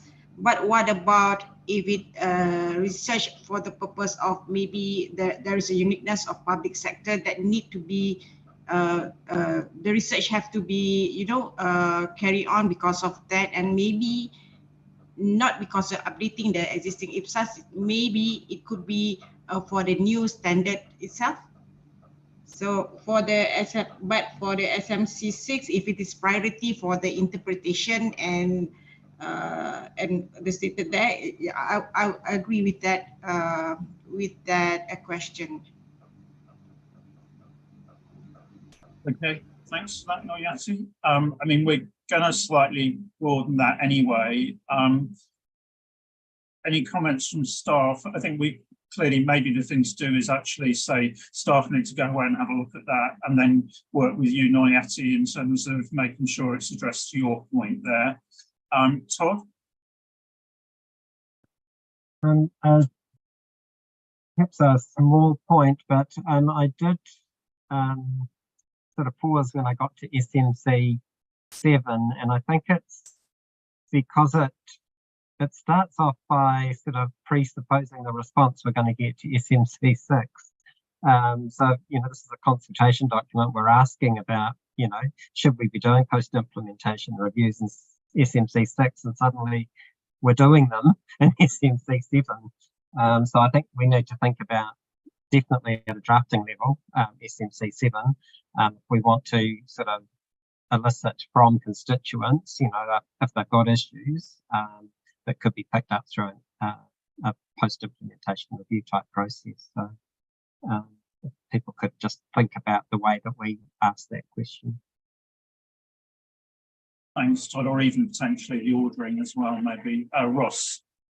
Yeah, I do think there's some wording needed there that's more about should the IPSASB decide to start post-implementation, which topic should it start with? Yeah. Okay. I think that addresses Todd's point. Mike and then Andrew. So thank you, Chair. Just a small comment on SMC5. I think in terms of wording, I'm fine with SMC5. Nevertheless, maybe the explanation for SMC5 could be a little bit misleading, as we have there a phrase like accrual IPSAS coupled with sustainability standards. My understanding is that at the moment we have not decided, or we had made the decision that they are really separate standard.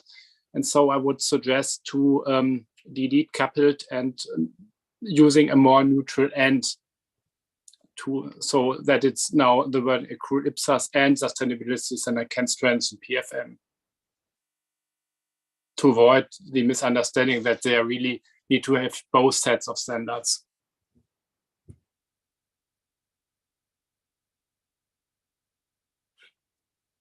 Back to staff. Ross? In reading this, I'm wondering, based on Mike's comments and some of the other ones, maybe we have too many SMCs here. So do we even need to ask this question? These are already evolutions of the focus areas in our current strategy that have served us well for the last 5 years. Maybe we focus more on the projects and things where, the new stuff we're adding, rather than asking again if people agree if, this focus area still applies. We've changed the wording slightly, but there's really no change in what the board's planning to do in this space. So maybe simplify it.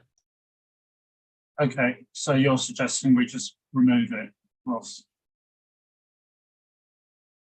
Okay, is that everyone? Okay, Andrew, to you. Oh, sorry, Agustina, did you want to come in before I move on to Andrew? Sorry, you're on mute. No, that's okay. Thank you. Okay, Andrew and then Jonah. Thanks. So just to reflect on what Ross says, I agree. I don't think we need necessarily 4 SMCs on 2 to 5. We could probably collapse them into, one and bring in that balance of the priorities between it. The point I originally wanted to raise was just to reflect on SMC 6 and SMC 7. Not necessarily the questions, but I think the background that we give in the strategy document to those two groups or work streams. We don't really explain what they are, how they're going to function, the potential outputs of them, how they would be constituted. And so I think it's really difficult to ask constituents, do you agree we prioritize these or how these would function if we don't explain what they're going to look like in an IPSASB world? So I do think it would be useful to give a little bit of background to those in our strategy document. Thanks, Andrew. Ross? Yeah, I would agree with that to an extent. I think one, the wording here we need to work on, because at the moment it's a little bit presumptive of what we would do. Because I think what we're really asking is, do you agree the board should leave space in its work program to set these processes up and operate them? So it's challenging to say today exactly how the PARs are going to work or how the implementation group's going to work, because we haven't had the resources at either the staff or the board level to set them up and start working with them. So we have a pretty good idea on the staff side on how they might work. And there's lots of standard setters who do this that we've been benchmarking against. But I think it would be too soon to kind of articulate matter of fact how we're going to do post-implementation reviews, how we're going to do interpretations. I think what we're really saying here is the board thinks it's strategically important that it has a process to do interpretations and post-implementation reviews, and it's making space in the work program to start developing that through the 2024 to 28 period with the understanding that it will start doing it. But again, we kind of have to walk before we run a little bit. So if you're okay with that, Andrew, and that's what you're getting at, I agree with, taking that forward, but I would have a little bit of hesitation as going as far as saying this is matter of fact how it might work, because we just haven't done enough work on it yet. Thanks, Ross. Andrew, you want to come back on that?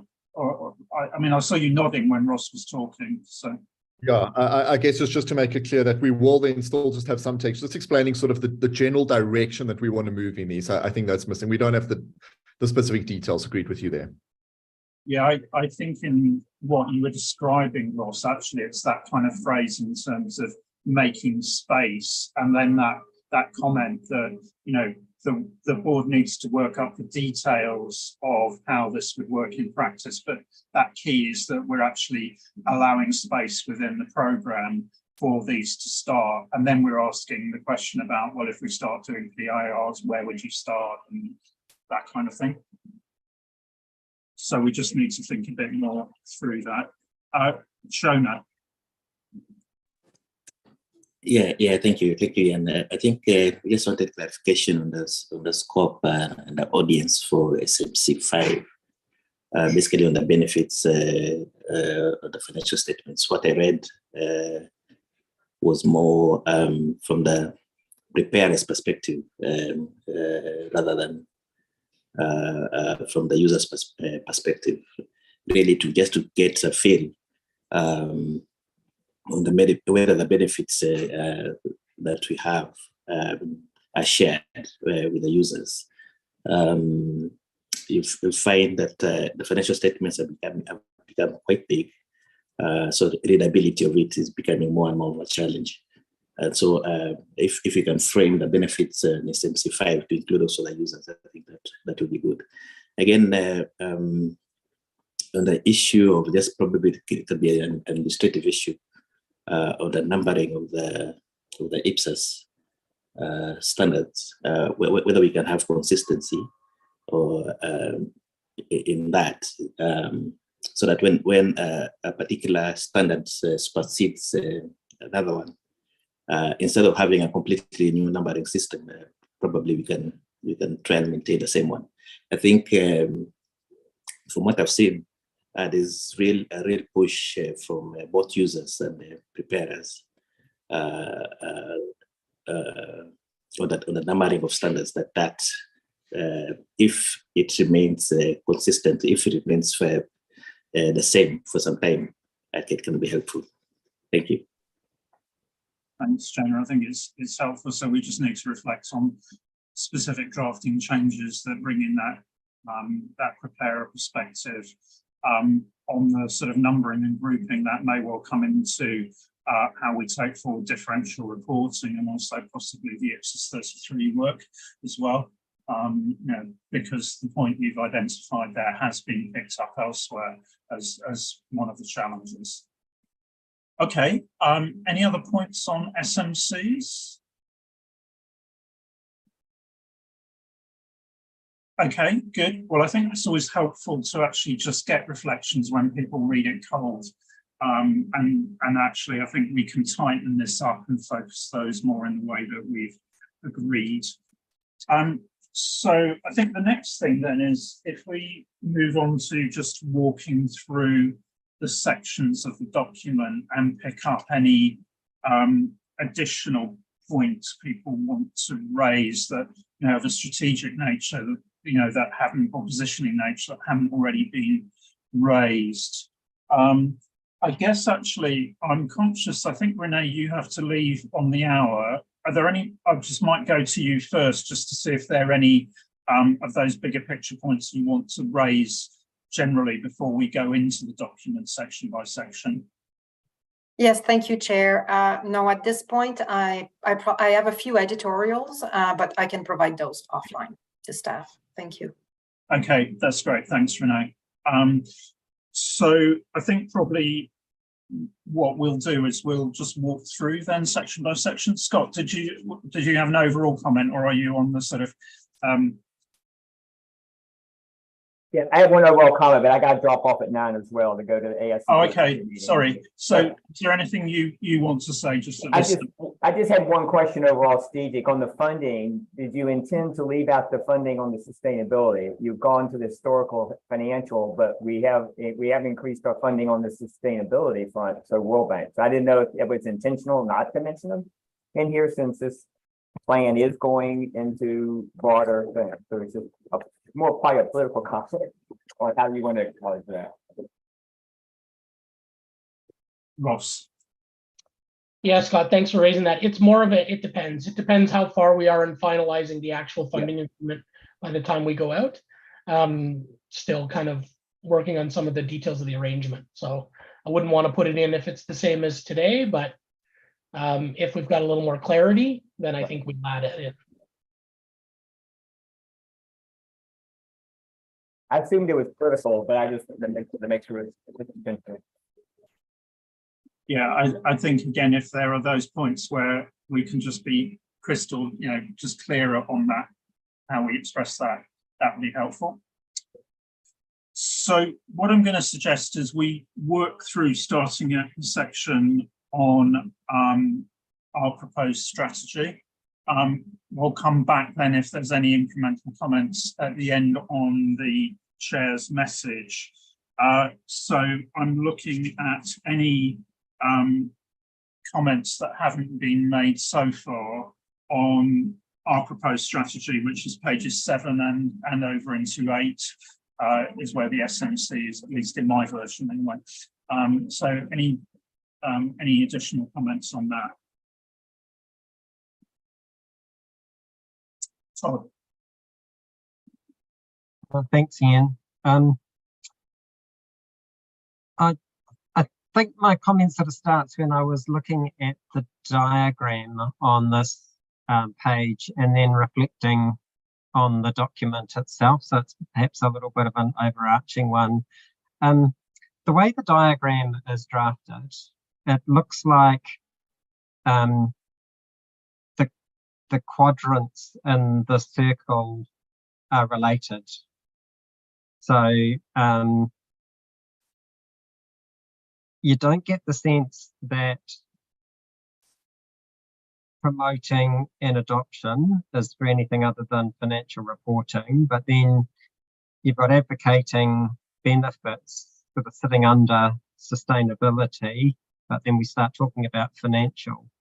And when I actually looked into the document itself, I think when we get into promoting adoption and implementation, we are very much just talking about the IPSAS. I don't think I saw any reference to sustainability in that part of the document, so that made sense. But then the advocating the benefits, I think we do bring in elements of sustainability, but that advocating benefits, when you look at what's written, is predominantly around the financial reporting with a few references to sustainability. So I just wonder, in terms of this diagram and looking at what's articulated in the document, whether we need to do a little bit of thinking to get that diagram right to relate to what's actually sitting behind that as you then read on into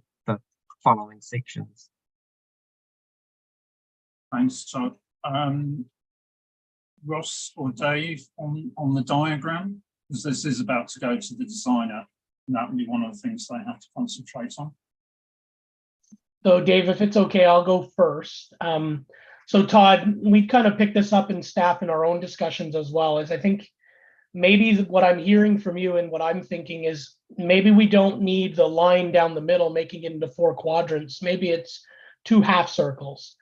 In terms of sustainability, there's definitely more in delivering global standards on sustainability because we don't have standards yet to advocate being adopted or implemented, but it's going to come. So we didn't want to timestamp it and say that these inspiring implementation themes didn't apply to it, but there's really not much to say while we are developing our first standard. So maybe the best way to deal with it. So one, I think we need to get the colors clear that make the top half and the bottom half distinct and different, and that the bottom relates to the standards developed in the top, regardless of whether it's that. And maybe the line's not doing us a favor as it's making it seem like there's equal work happening in 4 different quadrants that don't always relate to each other, because I do think promoting adoption implementation goes hand in hand with advocating the benefits, and both of those relate to the standards we develop in the top of the the frame. So I think if that sounds around what you're getting at, Todd, let us work with the designer to get something that works better together visually and makes sense. But you know, that's my view. Dave, I knew you had thoughts as well, so I don't want to overcut that. I mean, I don't want to get into designing the diagram at this stage, but I think there's 2 points actually that Todd made. One is around the narrative later on in the document, and I think we need to get the sense in there that you just said, Ross, which is this is not first half of the strategy period, but second half that will become increasingly important as the standards are set. So I think there's a sentence or two that actually would address that concern that Todd's raised. And then we will have to let the designer have a go at this and see where we get to on it. Dave, and then back to Todd.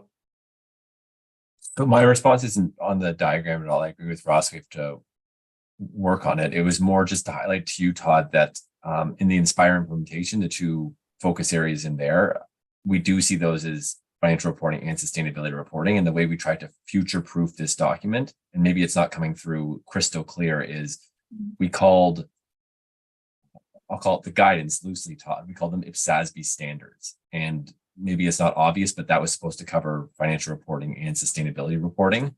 So take your point, Ian's point, that we could add more, a paragraph or a few sentences in each of those to clarify that it covers both. But that was our fix early on to make sure that it was future-proofed.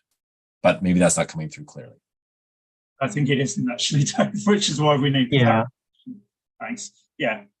Yeah. Thanks for making that comment, Dave. I think we do want to talk about IPSAS and sustainability standards, I think, because I read the bit on promoting adoption and implementation and wasn't reading sustainability in there.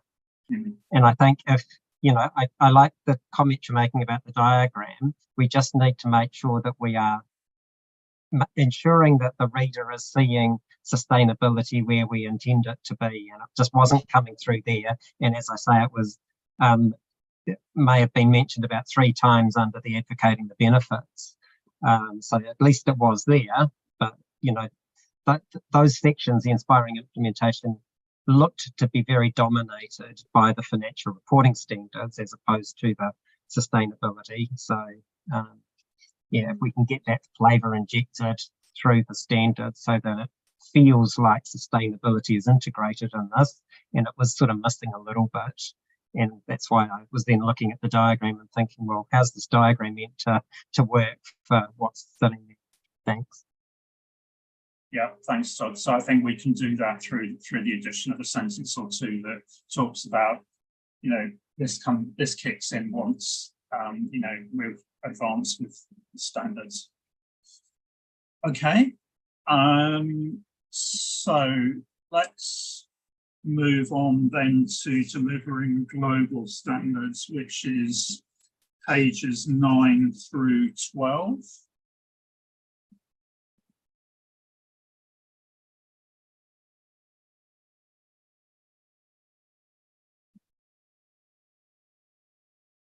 Yeah, Andrew. Thanks, Ian. On the sustainability standards, under the heading Collaborating Internationally, we speak there about maximizing commonality of approach and language. I wondered whether we should bring the concept of interoperability of the suites of standards and other standards in there as well. Thanks, Andrew. You actually leapt a section ahead. Actually, I was still on financial reporting, but I do agree with if we log that point on sustainability reporting. Okay, Patricia, to you. Yes, thank you. I'm concerned about the term collaborative because collaboration is work together. The decision was to have a specific standard from IPSASB. It's confused me because I think we can use some development from other standard setter, but I think we are not working together. It's my first mentioned here. But also, in some places in this document, sometimes it seems that we have a standard, sustainability reporting standard, and sometimes no, it's not. We are working to have one sustainability standard, and in my opinion, the affirmation about the alignment with other standards, I think it's we are in so early stage of the project to affirm that we have you have the alignment with other standards. I'm concerned about this because I think we need to decide about the principles. IPSASB didn't decide about the principles because of the stage of the project. Thank you. Thanks, Patricia. So I think we need to be quite careful about the term we use because certainly in terms of if we take sustainability reporting, we are looking at working with the IASB staff. Matter of fact, we are looking, at working with GRI. We're in the early stages of discussing an MOU with GRI. And I suppose to a native English speaker, that is collaborating. Similarly, I think there's an aspirational thing here, which is actually that we've moved into a new phase with working with the IASB in that we have now caught up with them. And so therefore we would expect to work with them on a more active basis as they work on relevant projects going forward. So some of that is actually more aspirational, but it's actually a statement of actually now we're working with them on a much more equal basis rather than following on behind, if you like. And similarly, we are actually ahead of the IPSASB in terms of the guidance we've got on, for example, long-term financial sustainability and service performance reporting. So part of it is a bit of a sort of recalibration, as it were. Ross, do you want to come in? Yeah, just maybe building on that, Ian, a couple of points. So I think for many years, we have been collaborating internationally with other standard setters. So if I talk about our financial reporting work program, we've got a formal intellectual property agreement that allows us to build off the ISB standards and address public sector issues. So, what we have here in terms of the financial reporting program is consistent with what we had in the past strategy. So this is about signaling in our strategy how we work with others. And I think I can't think of a better word than collaboration in English, to be honest. And I think we explain how we plan to do it there. So, we can take it out, but then we're not being clear with people on how we're working with others. So I would be a little bit concerned with that. When you talk about sustainability standards, one of the key themes we heard from almost all constituents who came back to us in our 2022 consultation paper was don't create further fragmentation, work off the international guidance being developed for the private sector and work with those bodies. And that's what we've been doing in terms of collaborating and trying to build relationships with the IPSASB, forging new relationships with GRI. If I was those bodies and based on the conversations we've been having with them, our strategy comes out and we don't talk about collaboration, I'd be concerned. So if you've got some suggestions and other words you'd like us to look at, happy to do that. But I think this is a strategy document. We're going to collaborate with the other international standard setters in both financial reporting and sustainability. I'm not sure why we would be hesitant to talk about that. I mean, I'm wondering, just before I go back to you, Patricia, whether what we might need is actually an additional bullet point up front in that section, which actually just picks up the flavour of what we've just been talking about, which rather than diving straight into, the IFRS as we do at the moment. So if we added that sort of general bullet point there, Patricia, that gives that sort of sense of what we do generally, and then we move into the points about IFRS and also GRI there. Similarly, we need to think about the, just whether that goes back in or how we phrase that in terms of sustainability reporting standards. Does that help with your first point?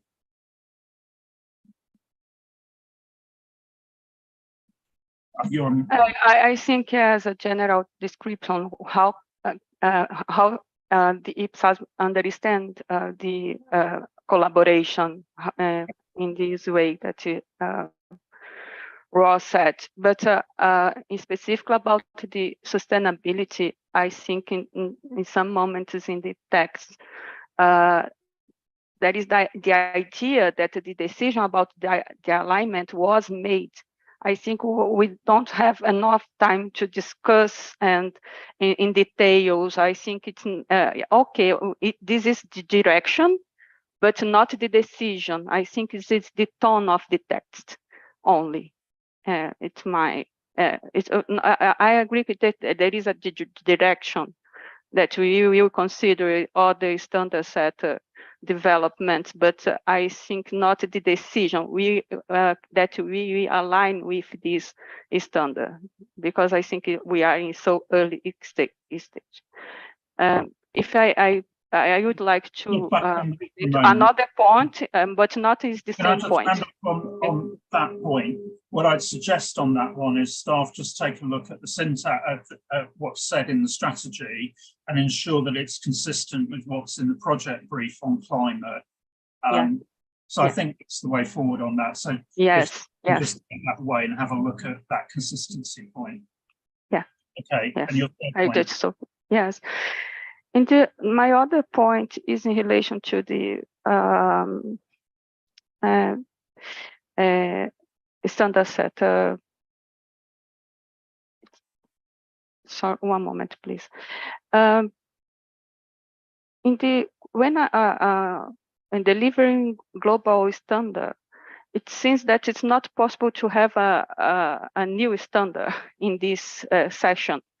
I think it's tone too, but for example, I think when we implement post-implementation review, like we discussed in the June meeting, maybe the solution is have a new standard.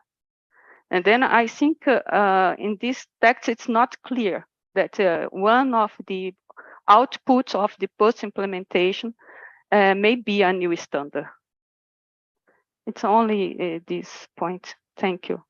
Thanks. So I think if we make sure that point is made in the appendix when we're talking about potential projects, and also, obviously, if we were going to move forward with that, then that would have to take its place against other potential projects in terms of a consultation. So I think we just need to make sure that the text in the main bit is we're not proposing any major new projects in the first half of the period, and then you pick it up later on in the strategy, which is if we start doing PIRs, then those might actually generate a major standard setting project.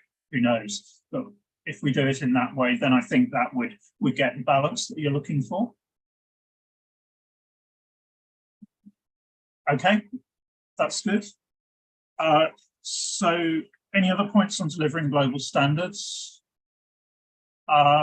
So then on setting public sector sustainability reporting standards, we've already got Andrew's point on interoperability, and I think that's a good spot. Any other points anybody wants to make on that setting public sector sustainability reporting standards section, which is pages 11 and 12?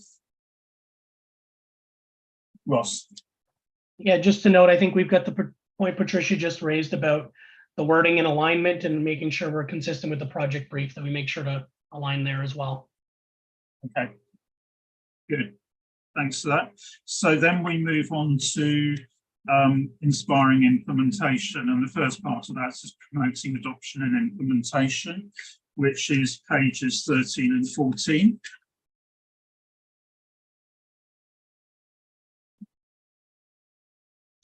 Yeah, Claudia.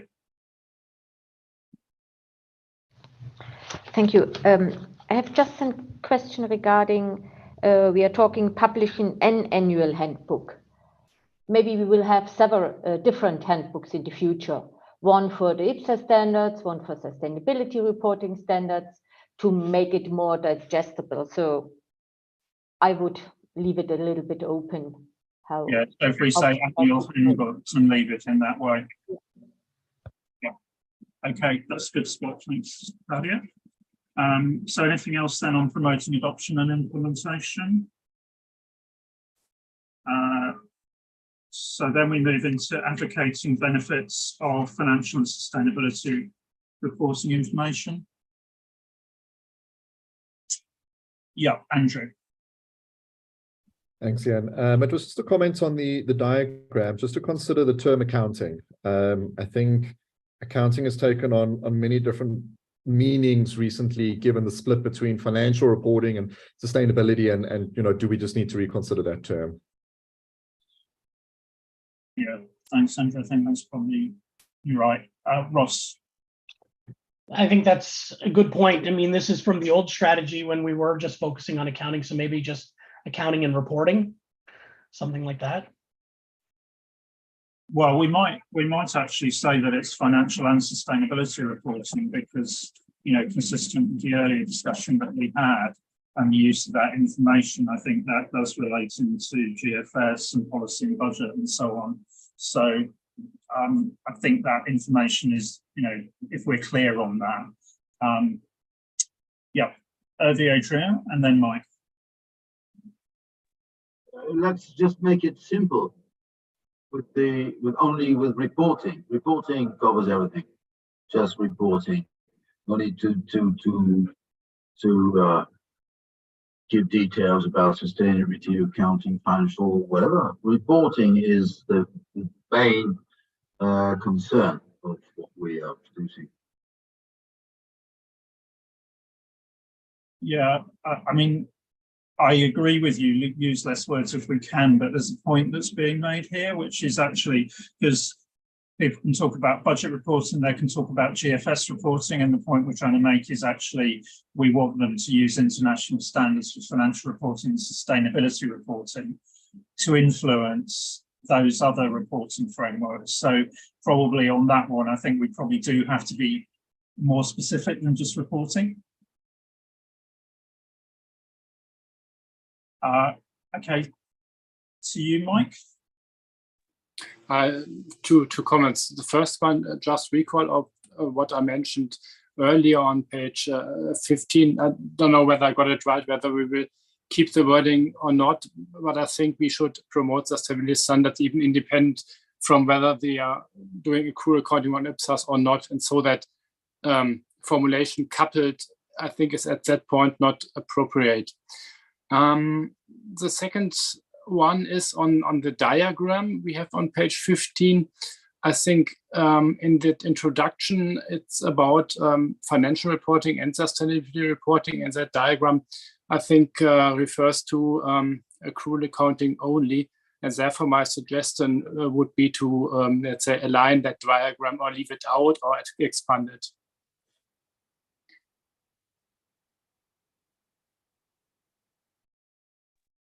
Thanks, Mike. As you were speaking, I saw where you were going on that accrual point. So I think maybe the easiest thing here is actually if we go with financial and sustainability reporting, and then we leave out the accrual, because the intersect, you know, you can't really put.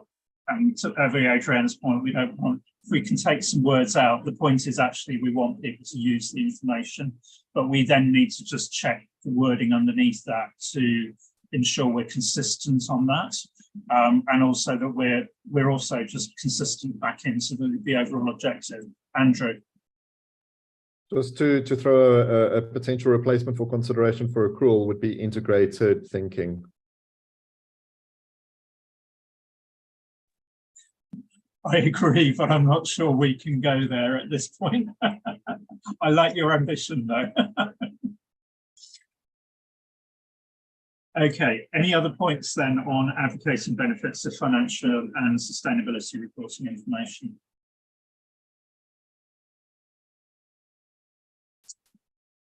Okay.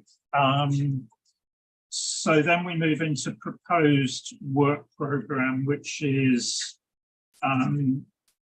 pages 17 through 21. And we've already agreed that we've moved the current work program up front so that that's clearer and have some more description around it. Any other points on this section? Todd. It's just a small point. We've got the material sitting in the appendix, but nowhere in the document do we actually refer people to the appendix. And it felt like probably page 18 was the appropriate place to at least point people to the appendix and what it contained.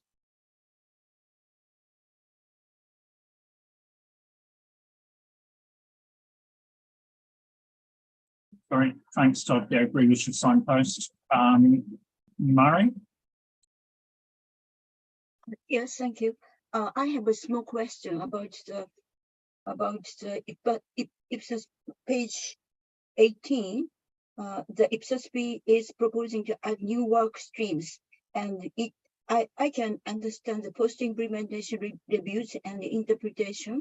However, it is not easy to understand the other international alignment work, and the wording is so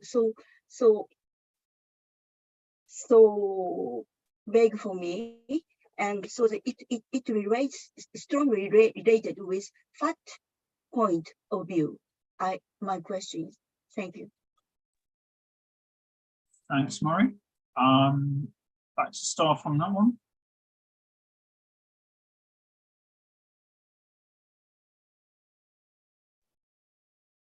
So I think we'll look at that. I agree, it's a little bit vague, and if you aren't paying attention earlier in the document, it might not be clear on exactly what we're referring to. So we should just be more specific there and just update the drafting. Yeah, either that or we take it out. Either way. Agustina, you wanted to clarify on that?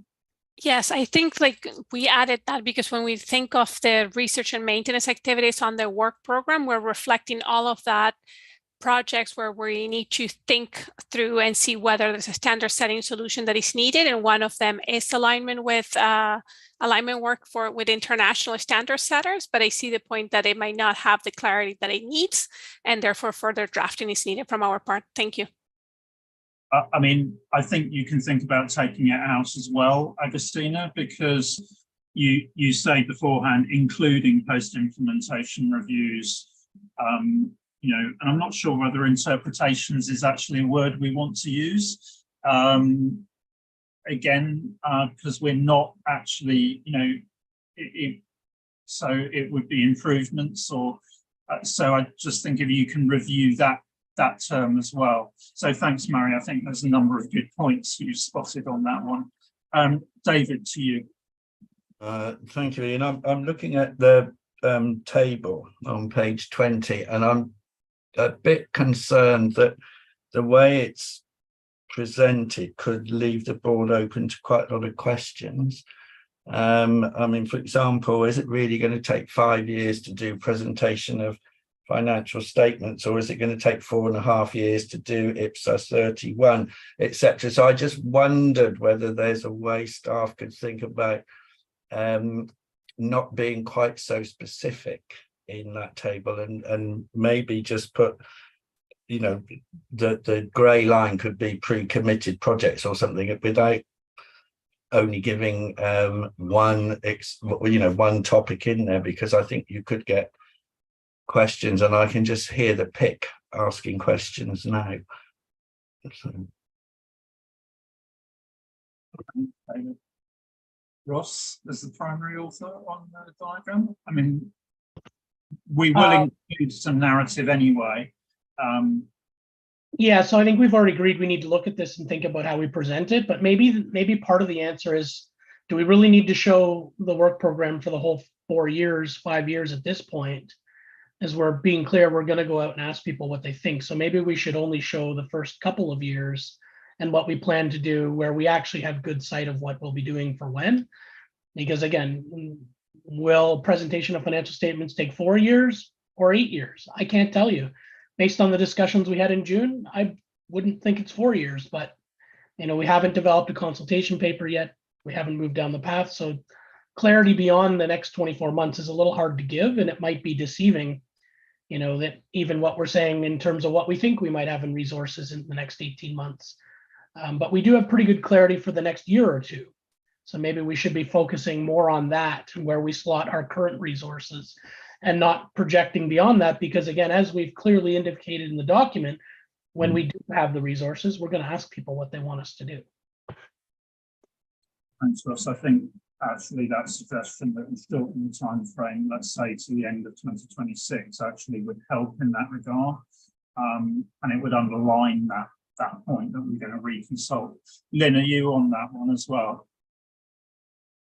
Yeah, so it is a difficult one, this, but we've got to manage expectations here. So I agree with David's point, but I was looking at the sustainability line on this, and I was sort of saying to myself, we sort of say we're going to be quick and we're going to move speedily, and then we've got a big block of time where we're saying we are pre-committed on the particular projects that we outline in the grey, but aren't we also going to put into that grey space other things as well? And I guess two observations in that. If the grey is already what we've pre-committed, then the diagram looks like we haven't got any space to do anything else other than what we've already pre-committed or are committed to in this document. So I do think we need to give our constituents, if we commit to what we put in this document, is there any space or not? And when does that space happen? Is that late in the later years? Whereas at the moment, this diagram puts in effect all of the commitments in this document further out.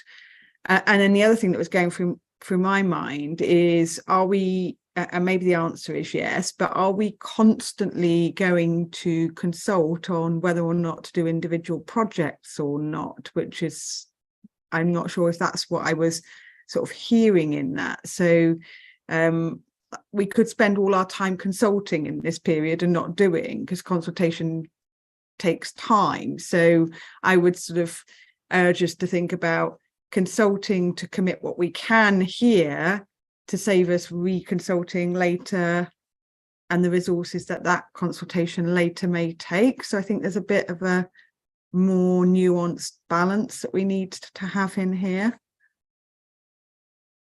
Ross? Yeah, I think those are good points, Lynn. I think you're capturing the challenge we have at communicating this, because I do think, I'll be perfectly honest, I think until 2026 and afterwards, we really don't have any additional resources available. And that's a matter of fact when you look at the major projects we've done or committed to, and that might even push to 2027. So the additional resources we will have is in those gray pre-committed boxes, where some of those projects we might be able to do very short and sharp.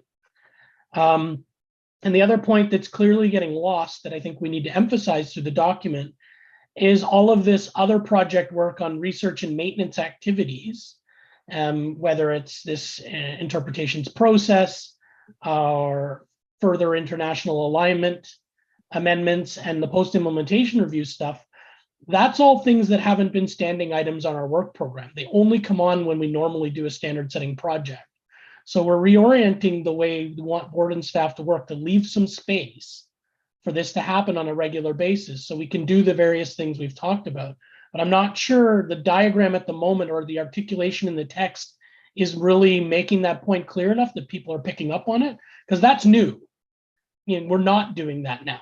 So, and maybe it's just how we're showing it, but the intention is from early 2024, we would have half a day each board meeting.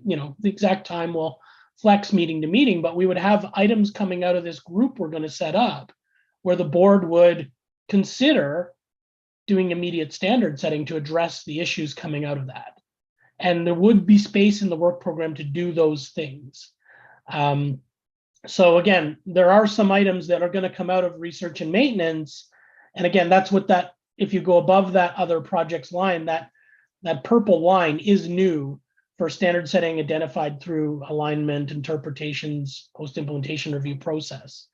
But I just don't think the articulation is clear enough in the text, and the diagram's not helping us at the moment. So I think clearly we got to have a look at this, and I don't have any bright ideas today on what it might look like, other than we know we need to do it, and maybe the designer can help us. And if members have any ideas, they've seen anything they think would better show the dilemma we have, and not a lot of resources today, more at the back end of the period, and the board's got a full agenda the next couple of years, and more so than in previous years. Share those and we'll look at them. We're open to how we show this. I think we do have clarity on what it looks like, at least in our minds and when we talk about it. But if someone reads this cold, are they going to get it? And I think at the moment, today's kind of explained to me pretty clearly no. So we've got to tighten that up. So I think where we get to is we should not go beyond 2026, I think, in terms of portraying, because that is the mid-period in the work programme. And I think also what we agreed earlier on in the sessions, we need to signpost what we've already pre-committed to and therefore is on that work programme. And those can probably be in solid bars. Those things that are essentially proposals in this document, I think we need to show definitely in hatched, let's say, so that you can clearly see that's the impact of what we're proposing in the work programme. I think also what we do need to do is actually split the way the projects are portrayed up into, between the headings in the rest of the activity areas and the rest of the project, so that you can see where we're sort of allocating resources. Now, that might not work on implementation. It might be that this is what we do for standard setting. So I think to take that away, and then I think we do need a description that summarises what you've been talking about and what we talked about earlier, because this will be the first thing that people hit. And in a way, it's actually a summary section then, which links what we've got at the moment with how we're thinking about the next few years. So I think there's quite a lot of rethinking and reordering and that kind of thing, or there's a lot more explanation if we use it in that way, but it could set it up much more powerfully, I think, but explain, what we're really consulting on. Okay, any other points on that section, sort of pages 17 to 21? We've already been through specific matters for comments. And then I think we move into section 5. And we've talked about the project prioritisation list, and we've got some specific comments. Any general comments on that section?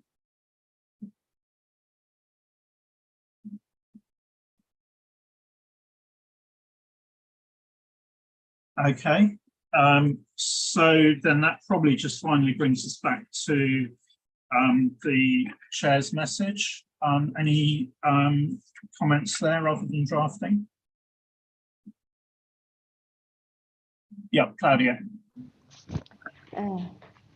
Thank you. I'm wondering if you could really make the sentence like it's the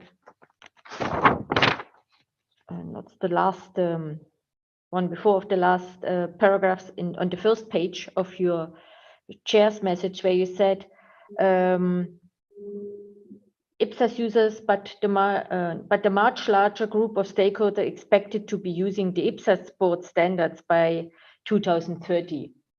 I'm not sure if you can really make this statement or can give this statement, because when we go to our first growing constituent base information you have in your message, where we talk about 70% of the jurisdiction will be moved to accrual accounting by 2030. I think there's a slightly difference between accrual accounting and IPSAS board standards. Maybe they're using different maybe they're based on IPSAS board standards. They have endorsement process. We don't know. I'm not sure if our public sector accountability index is collecting this information. So maybe we could just a little bit redrafting our ambition or our hope that the larger group of stakeholders use the IPSAS board standards. So you're right, Claudia, it is based on what's in the index, and that's what the certainly the 2021 report shows, that it will not only be more people on accrual, but it will be more people using IPSAS. So that's entirely consistent with the message in there. And that's based on the last survey information. I think there is a point, just so in a sense, it's joining some dots up, but I'm not sure how clear we need to be on that. I think the assertion is perfectly valid. Otherwise, I wouldn't have allowed it into the chairman's statement. Ross, perhaps to you. Yeah, I think I would agree, and I think maybe we, instead of saying using IPSASB standards, it makes it sound like they're using them directly. Maybe we go to a word that's softer, such as utilizing, because I do think it holds even for sustainability, because at the moment we have no sustainability standards and no users. If we develop those, I would expect by 2030 we'll have some sustainability users as well. So maybe we soften the link to the index for that purpose, but I think matter of fact, where we sit today and where we'll sit in 2030, I would expect significantly more people utilizing IPSAS standards, whether they're financial reporting or sustainability. Okay. So hopefully, Claudia, that works. Yep. Okay. Over to you, Adrian. Well, I just wanted to say that whatever the index shows, the chairman's statement is more, as I see it, more a political statement. It tends to show the ambition of the board and its willingness, its proactive dynamism. So whatever it may be, you can just state, okay, we expect a lot of users in 2030 at the end of this strategy. This is the way I see it. Yeah. Thanks, Adrian. I share the ambition. Sort of, it was one of those ones where I think I share the ambition, but I'm also happily supported by the underlying information. So hopefully, it strikes a balance there, but doesn't downplay what we're expecting. Patricia. Yeah, thank you. In the same paragraph, I'm concerned about the indicate that the users demand more about it from the IPSASB, but I think it's important to indicate that we have resource limitation, and what kind of the demands that in fact we will attend or we will meet.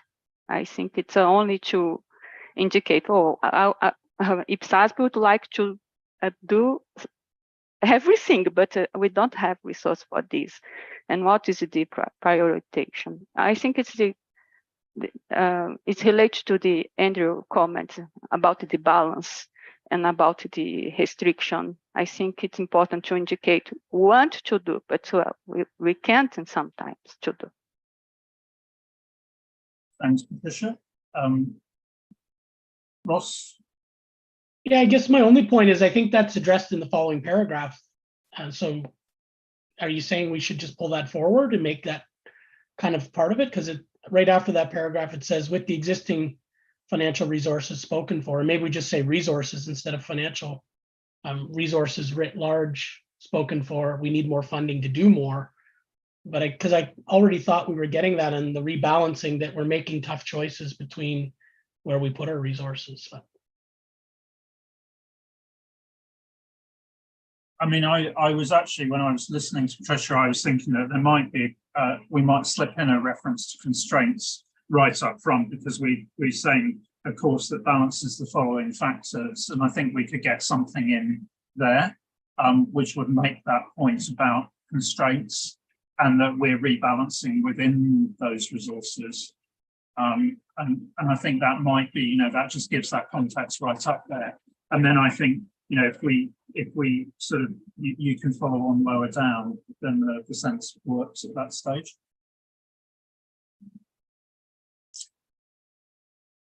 Okay, great.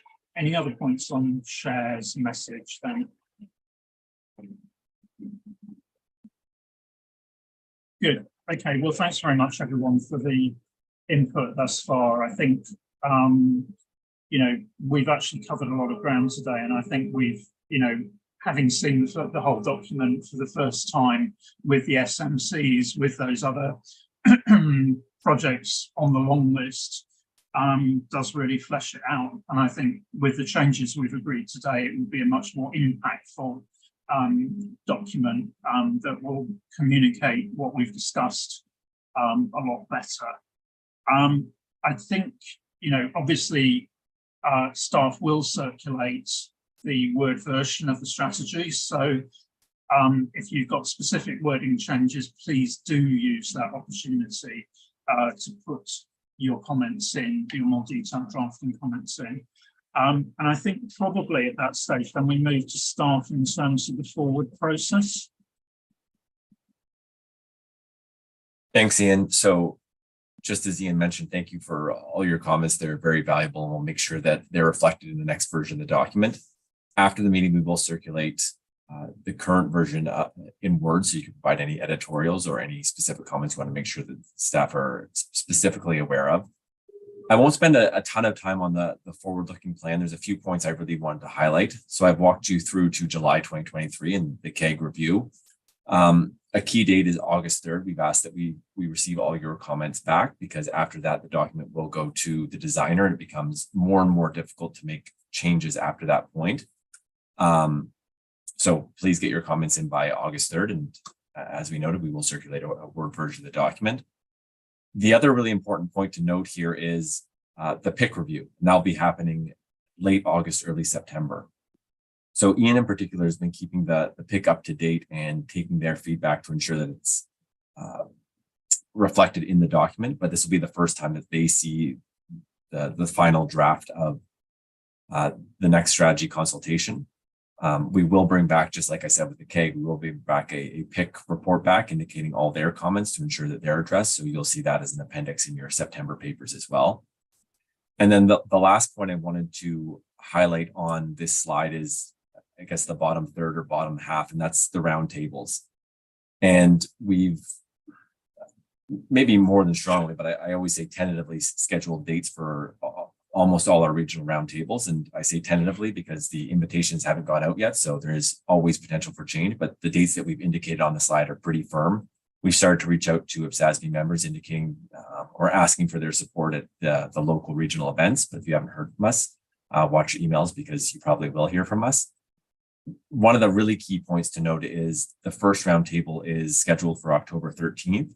So what that means is, in order for us to have a final strategy consultation, we need to make sure that we've got all the comments. We've got a really strong version of the draft going to the IPSASB at the September meeting, so that we can have a good approval process and get that document issued to the public for consultation sooner rather than later, so that we have a document out for October 13th. Maybe the last point on the dates, you'll see that the Africa roundtable is still to be determined. We're just flexing and determining when the most appropriate time for that roundtable is, whether it falls into Q4 of this year or early Q1 2024. So Ian, those are the key points I want to cover on the forward look on where we're going to go with the strategy consultation. Happy to take any questions or comments if members have those. Thanks, Dave. Ross, you want to make a point before I just open up for questions? Yeah, I just want to remind members that we've done these roundtables in the past. So we did this for the first time when we did the last strategy consultation.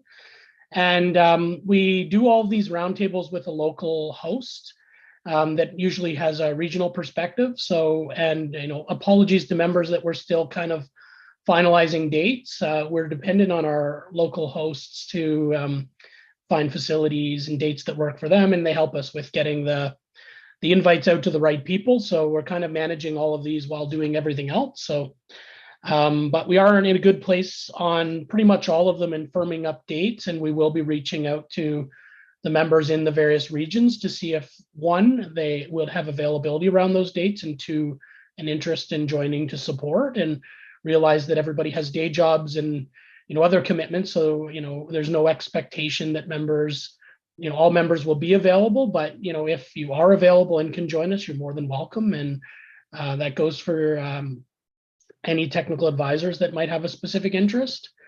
But the point I wanted to make is how beneficial these roundtables are, and how we use them for those who haven't been involved. So the way we use the roundtables is as a dialogue with the participants who show up on the key SMCs in the document itself, so that we get direct feedback and direct dialogue on the proposals we're putting forward, and have the ability to have a conversation and have the participants from a region have a conversation about what the IPSASB is planning to do, what their needs are in their jurisdiction, where they need support, and they give us that direct feedback. So we take feedback on the day on those SMCs from all the participants that join us. And when we get the final comment letters, we'll take that feedback and compare it with the comment letters and kind of drill down and understand what the different regional needs are, and make sure that the final strategy and work program reflects that. And it really adds to the legitimacy of what we end up with at the end of the day. And it's really interesting because we did the same thing last time, where we're having these roundtables during the consultation period. So you get a very early sense of what people say in the formal letters. And it was pretty close to what we got back in the formal letters. There was a few differences, or some things that were fully articulated better in the formal comment letter, or things that didn't come through the formal comment letters that we heard strongly at the roundtables. But it really gave us a lot of good data points to make sure the board ended up in the right place. And I would say it's served the board very well over the last 5 years, and that people haven't really questioned our strategic focus other than adding sustainability, and that we've had the right mix of projects on the work program. So just wanted to give a little bit of color to that, because I will reach out to the regional members for each of the events to see if you're interested, available to join and help us run those events. And just to let you know, the staff will be there for each of the events on the ground, planning the logistics, preparing all the slides and presentation material, leading the majority of the sessions, capturing the information. If we ask members to come, we would, you know, we obviously want to get you involved and have you participate, but not beyond the means you'd feel comfortable participating. So that could be just being in the room and sitting at a table. It could be as involved as leading one of the sessions and introducing a topic. So we've got a lot of ability to flex that based on your ability to be involved, but we do want member engagement in this, and very much we'll be reaching out to you very soon on this. So I just wanted to give that as my pitch on how important it is. The other thing is it does allow us to strengthen our relationships with the regional bodies. So, you know, the main bodies we deal with on this are the African Union and PAFA in Africa, Asian Development Bank, that's one of our funders for the Asian region, the Full Call Network in Latin America, and we're working on the event for the Middle East and North Africa with one of the international accounting bodies, as well as the World Bank. So, you know, they're great events to get to know people on the ground and in your region. And I can say that the input we get is very valuable to the staff and the board. Thank you. Okay, thanks, Ross. So any points from members on the forward process? Yeah. Patricia. Yes, I would like to clarify one point, because during this meeting, some substantial points was raised, and I understand we have only up August 30 to finish the text, because after that is so complicated because of designer.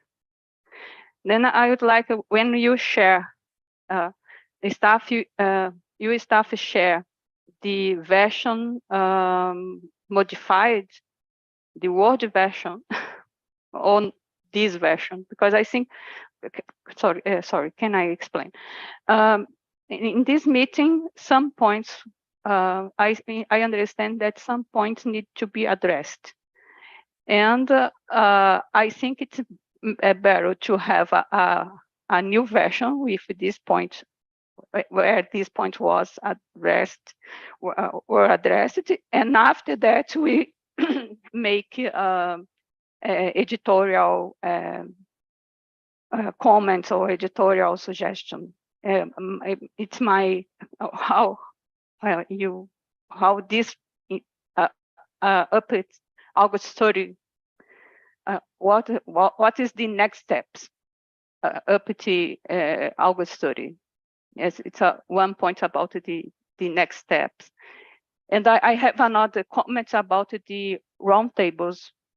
I don't know if you wanted to answer my first post. Yeah, I think if we just pick up the process point first. Dave, you want to come in on that? Yeah, so Patricia, I would say there's definitely comments that are beyond editorial, like I'd say points of substance. I don't think there's a change necessarily in the direction of the strategy.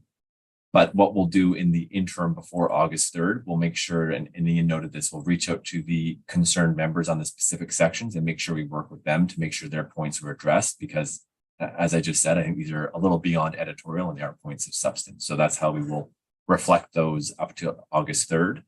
And then I don't want to open it up too much, but we can make changes after it's gone to the designer. It's not a completely locked down document. It just becomes more difficult. So we want to get it as finalized as possible before it goes to the designer. But if there's something that isn't reflected properly and we need to change it, then we need to change it. So I don't want to overstate that it's locked down, but I don't want to open it up too much that we can rewrite it after it's gone to the designer, just for editorial purposes. Ross, you want to come in on that? Yeah, just a little note on the end is, and you know, take your point, there are some moving parts, there are some substantive items we'll work with members to address. We can make changes, but what gets really difficult if we get to the board meeting and we have a major change in structure once we've done the design document, that gets very challenging to do quickly because we're dealing with a third-party designer and they're going to set the document up in a particular way to tell our narrative. And if we change that, that's hard. But the other point I just want to highlight is let's not forget this is a strategy consultation. So as long as the board's comfortable that this articulates the broad plan to go out and talk to constituents, that should be good enough, because inevitably we're going to get feedback and we're going to change it. So even if we're not 100% happy in one area, or there's always that perfection kind of drive that we're going to tinker with things just to get it right. But again, this has a different purpose than the final strategy, because we still have to have the conversation with constituents and whether it makes sense to them at all. They might not agree with us. They might push back. We might think we've got it all figured out and it makes sense. And we go to talk to people and they say, no, you've got your priorities all mixed up from our perspective. So I wouldn't aim for perfection on what we approve in September. I would aim for clarity in what we're proposing and that it's understandable what we're proposing. And I think that if we get to where we talk today, I'd be surprised if we get to September and people say, well, I just don't think it's right. And I mean, and that, whether there's some wording issues we could have said differently, or how we, the way a diagram looks, maybe could be better for some, but not others. That shouldn't be the kind of thing holding us up in September, and shouldn't be what we're trying to fix after. We should be trying to get our materials clear for those roundtables and for the consultation so people can understand what we're proposing and effectively respond to us. So I just want to make that point, because we sometimes, even on the staff, we lose that perspective. This document's to facilitate an open consultation. We need to make sure that it'll do that. Okay, thanks for that clarification. Patricia, you wanted to raise a point on the roundtables? Yes, thank you. I think only the final comment about this point. I think this document is a way to align how which of us approach the constituent too. I think it's very important to have this the agreement about the main point in this document. But about the roundtable, Ross said the difference sometimes there is difference between the inputs during the roundtables and the inputs that IPSASB receive from the comment letters. I think some differences is related to how I ask during the roundtables and how I ask in the comment letters. My suggestion is to align how I ask in the roundtables and how I ask in the consultation paper. Thank you. Thanks, Mr. Ross. Thanks, Patricia. I wonder if you attended one of our roundtables, because that maybe the hint is we don't add anything new. So we go what's in the consultation paper, and we use the SMCs in the paper for the questions we ask. What we don't do is we don't always ask on all of the SMCs. We pick the ones that facilitate an open discussion in the roundtable and relate to something that you can have a presentation, a discussion, and get feedback on. So we focus that, because again, you have limited time in the roundtable, but we don't deviate from the questions we ask in the consultation paper so that the data we get is comparable.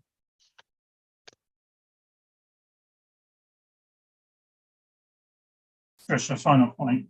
Okay, my question is, the way that I ask, I can different to answer, because if I ask, what is the areas that you think that's a priority, and then it's a free answer. But if I indicate a row of a set of projects and ask what is the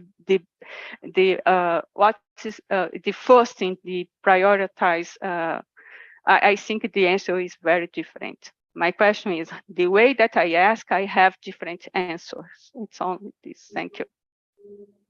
Yeah, I mean, just to reassure, we do use the SMCs. So, and the presentation material is consistent with what's in the strategy. So as far as possible, we're trying to ask the same question, because we want to be able to use that feedback, firstly for ourselves, but also in terms of demonstrating to the PIC the extent of our outreach, and that is exactly the reason why we try and use, we use the same SMCs, so that the responses we're getting in from the roundtables feed into exactly the same points as we get from the written consultation. So you can put the whole thing together, and you get more shading in the written consultation, clearly. But that was exactly what we did in analysing, for example, the feedback on advancing public sector sustainability reporting, and it really does add to the legitimacy of the response rates and all of that kind of thing. So we need to treat it in that way, so that we get consistency. That's very important, I think. Great. Okay. Well, I want to just sort of close the formal part of the meeting now, and again say thank you very much. I think we've had a very rich discussion, and I think it really has moved us a long way forward. There's a couple of administrative points we just want to cover off, which I think, Leah, we agreed that we just stop the public recording at this stage, because they are administrative for the board and for TAs as well. Yes, just allow me a few seconds until it finishes.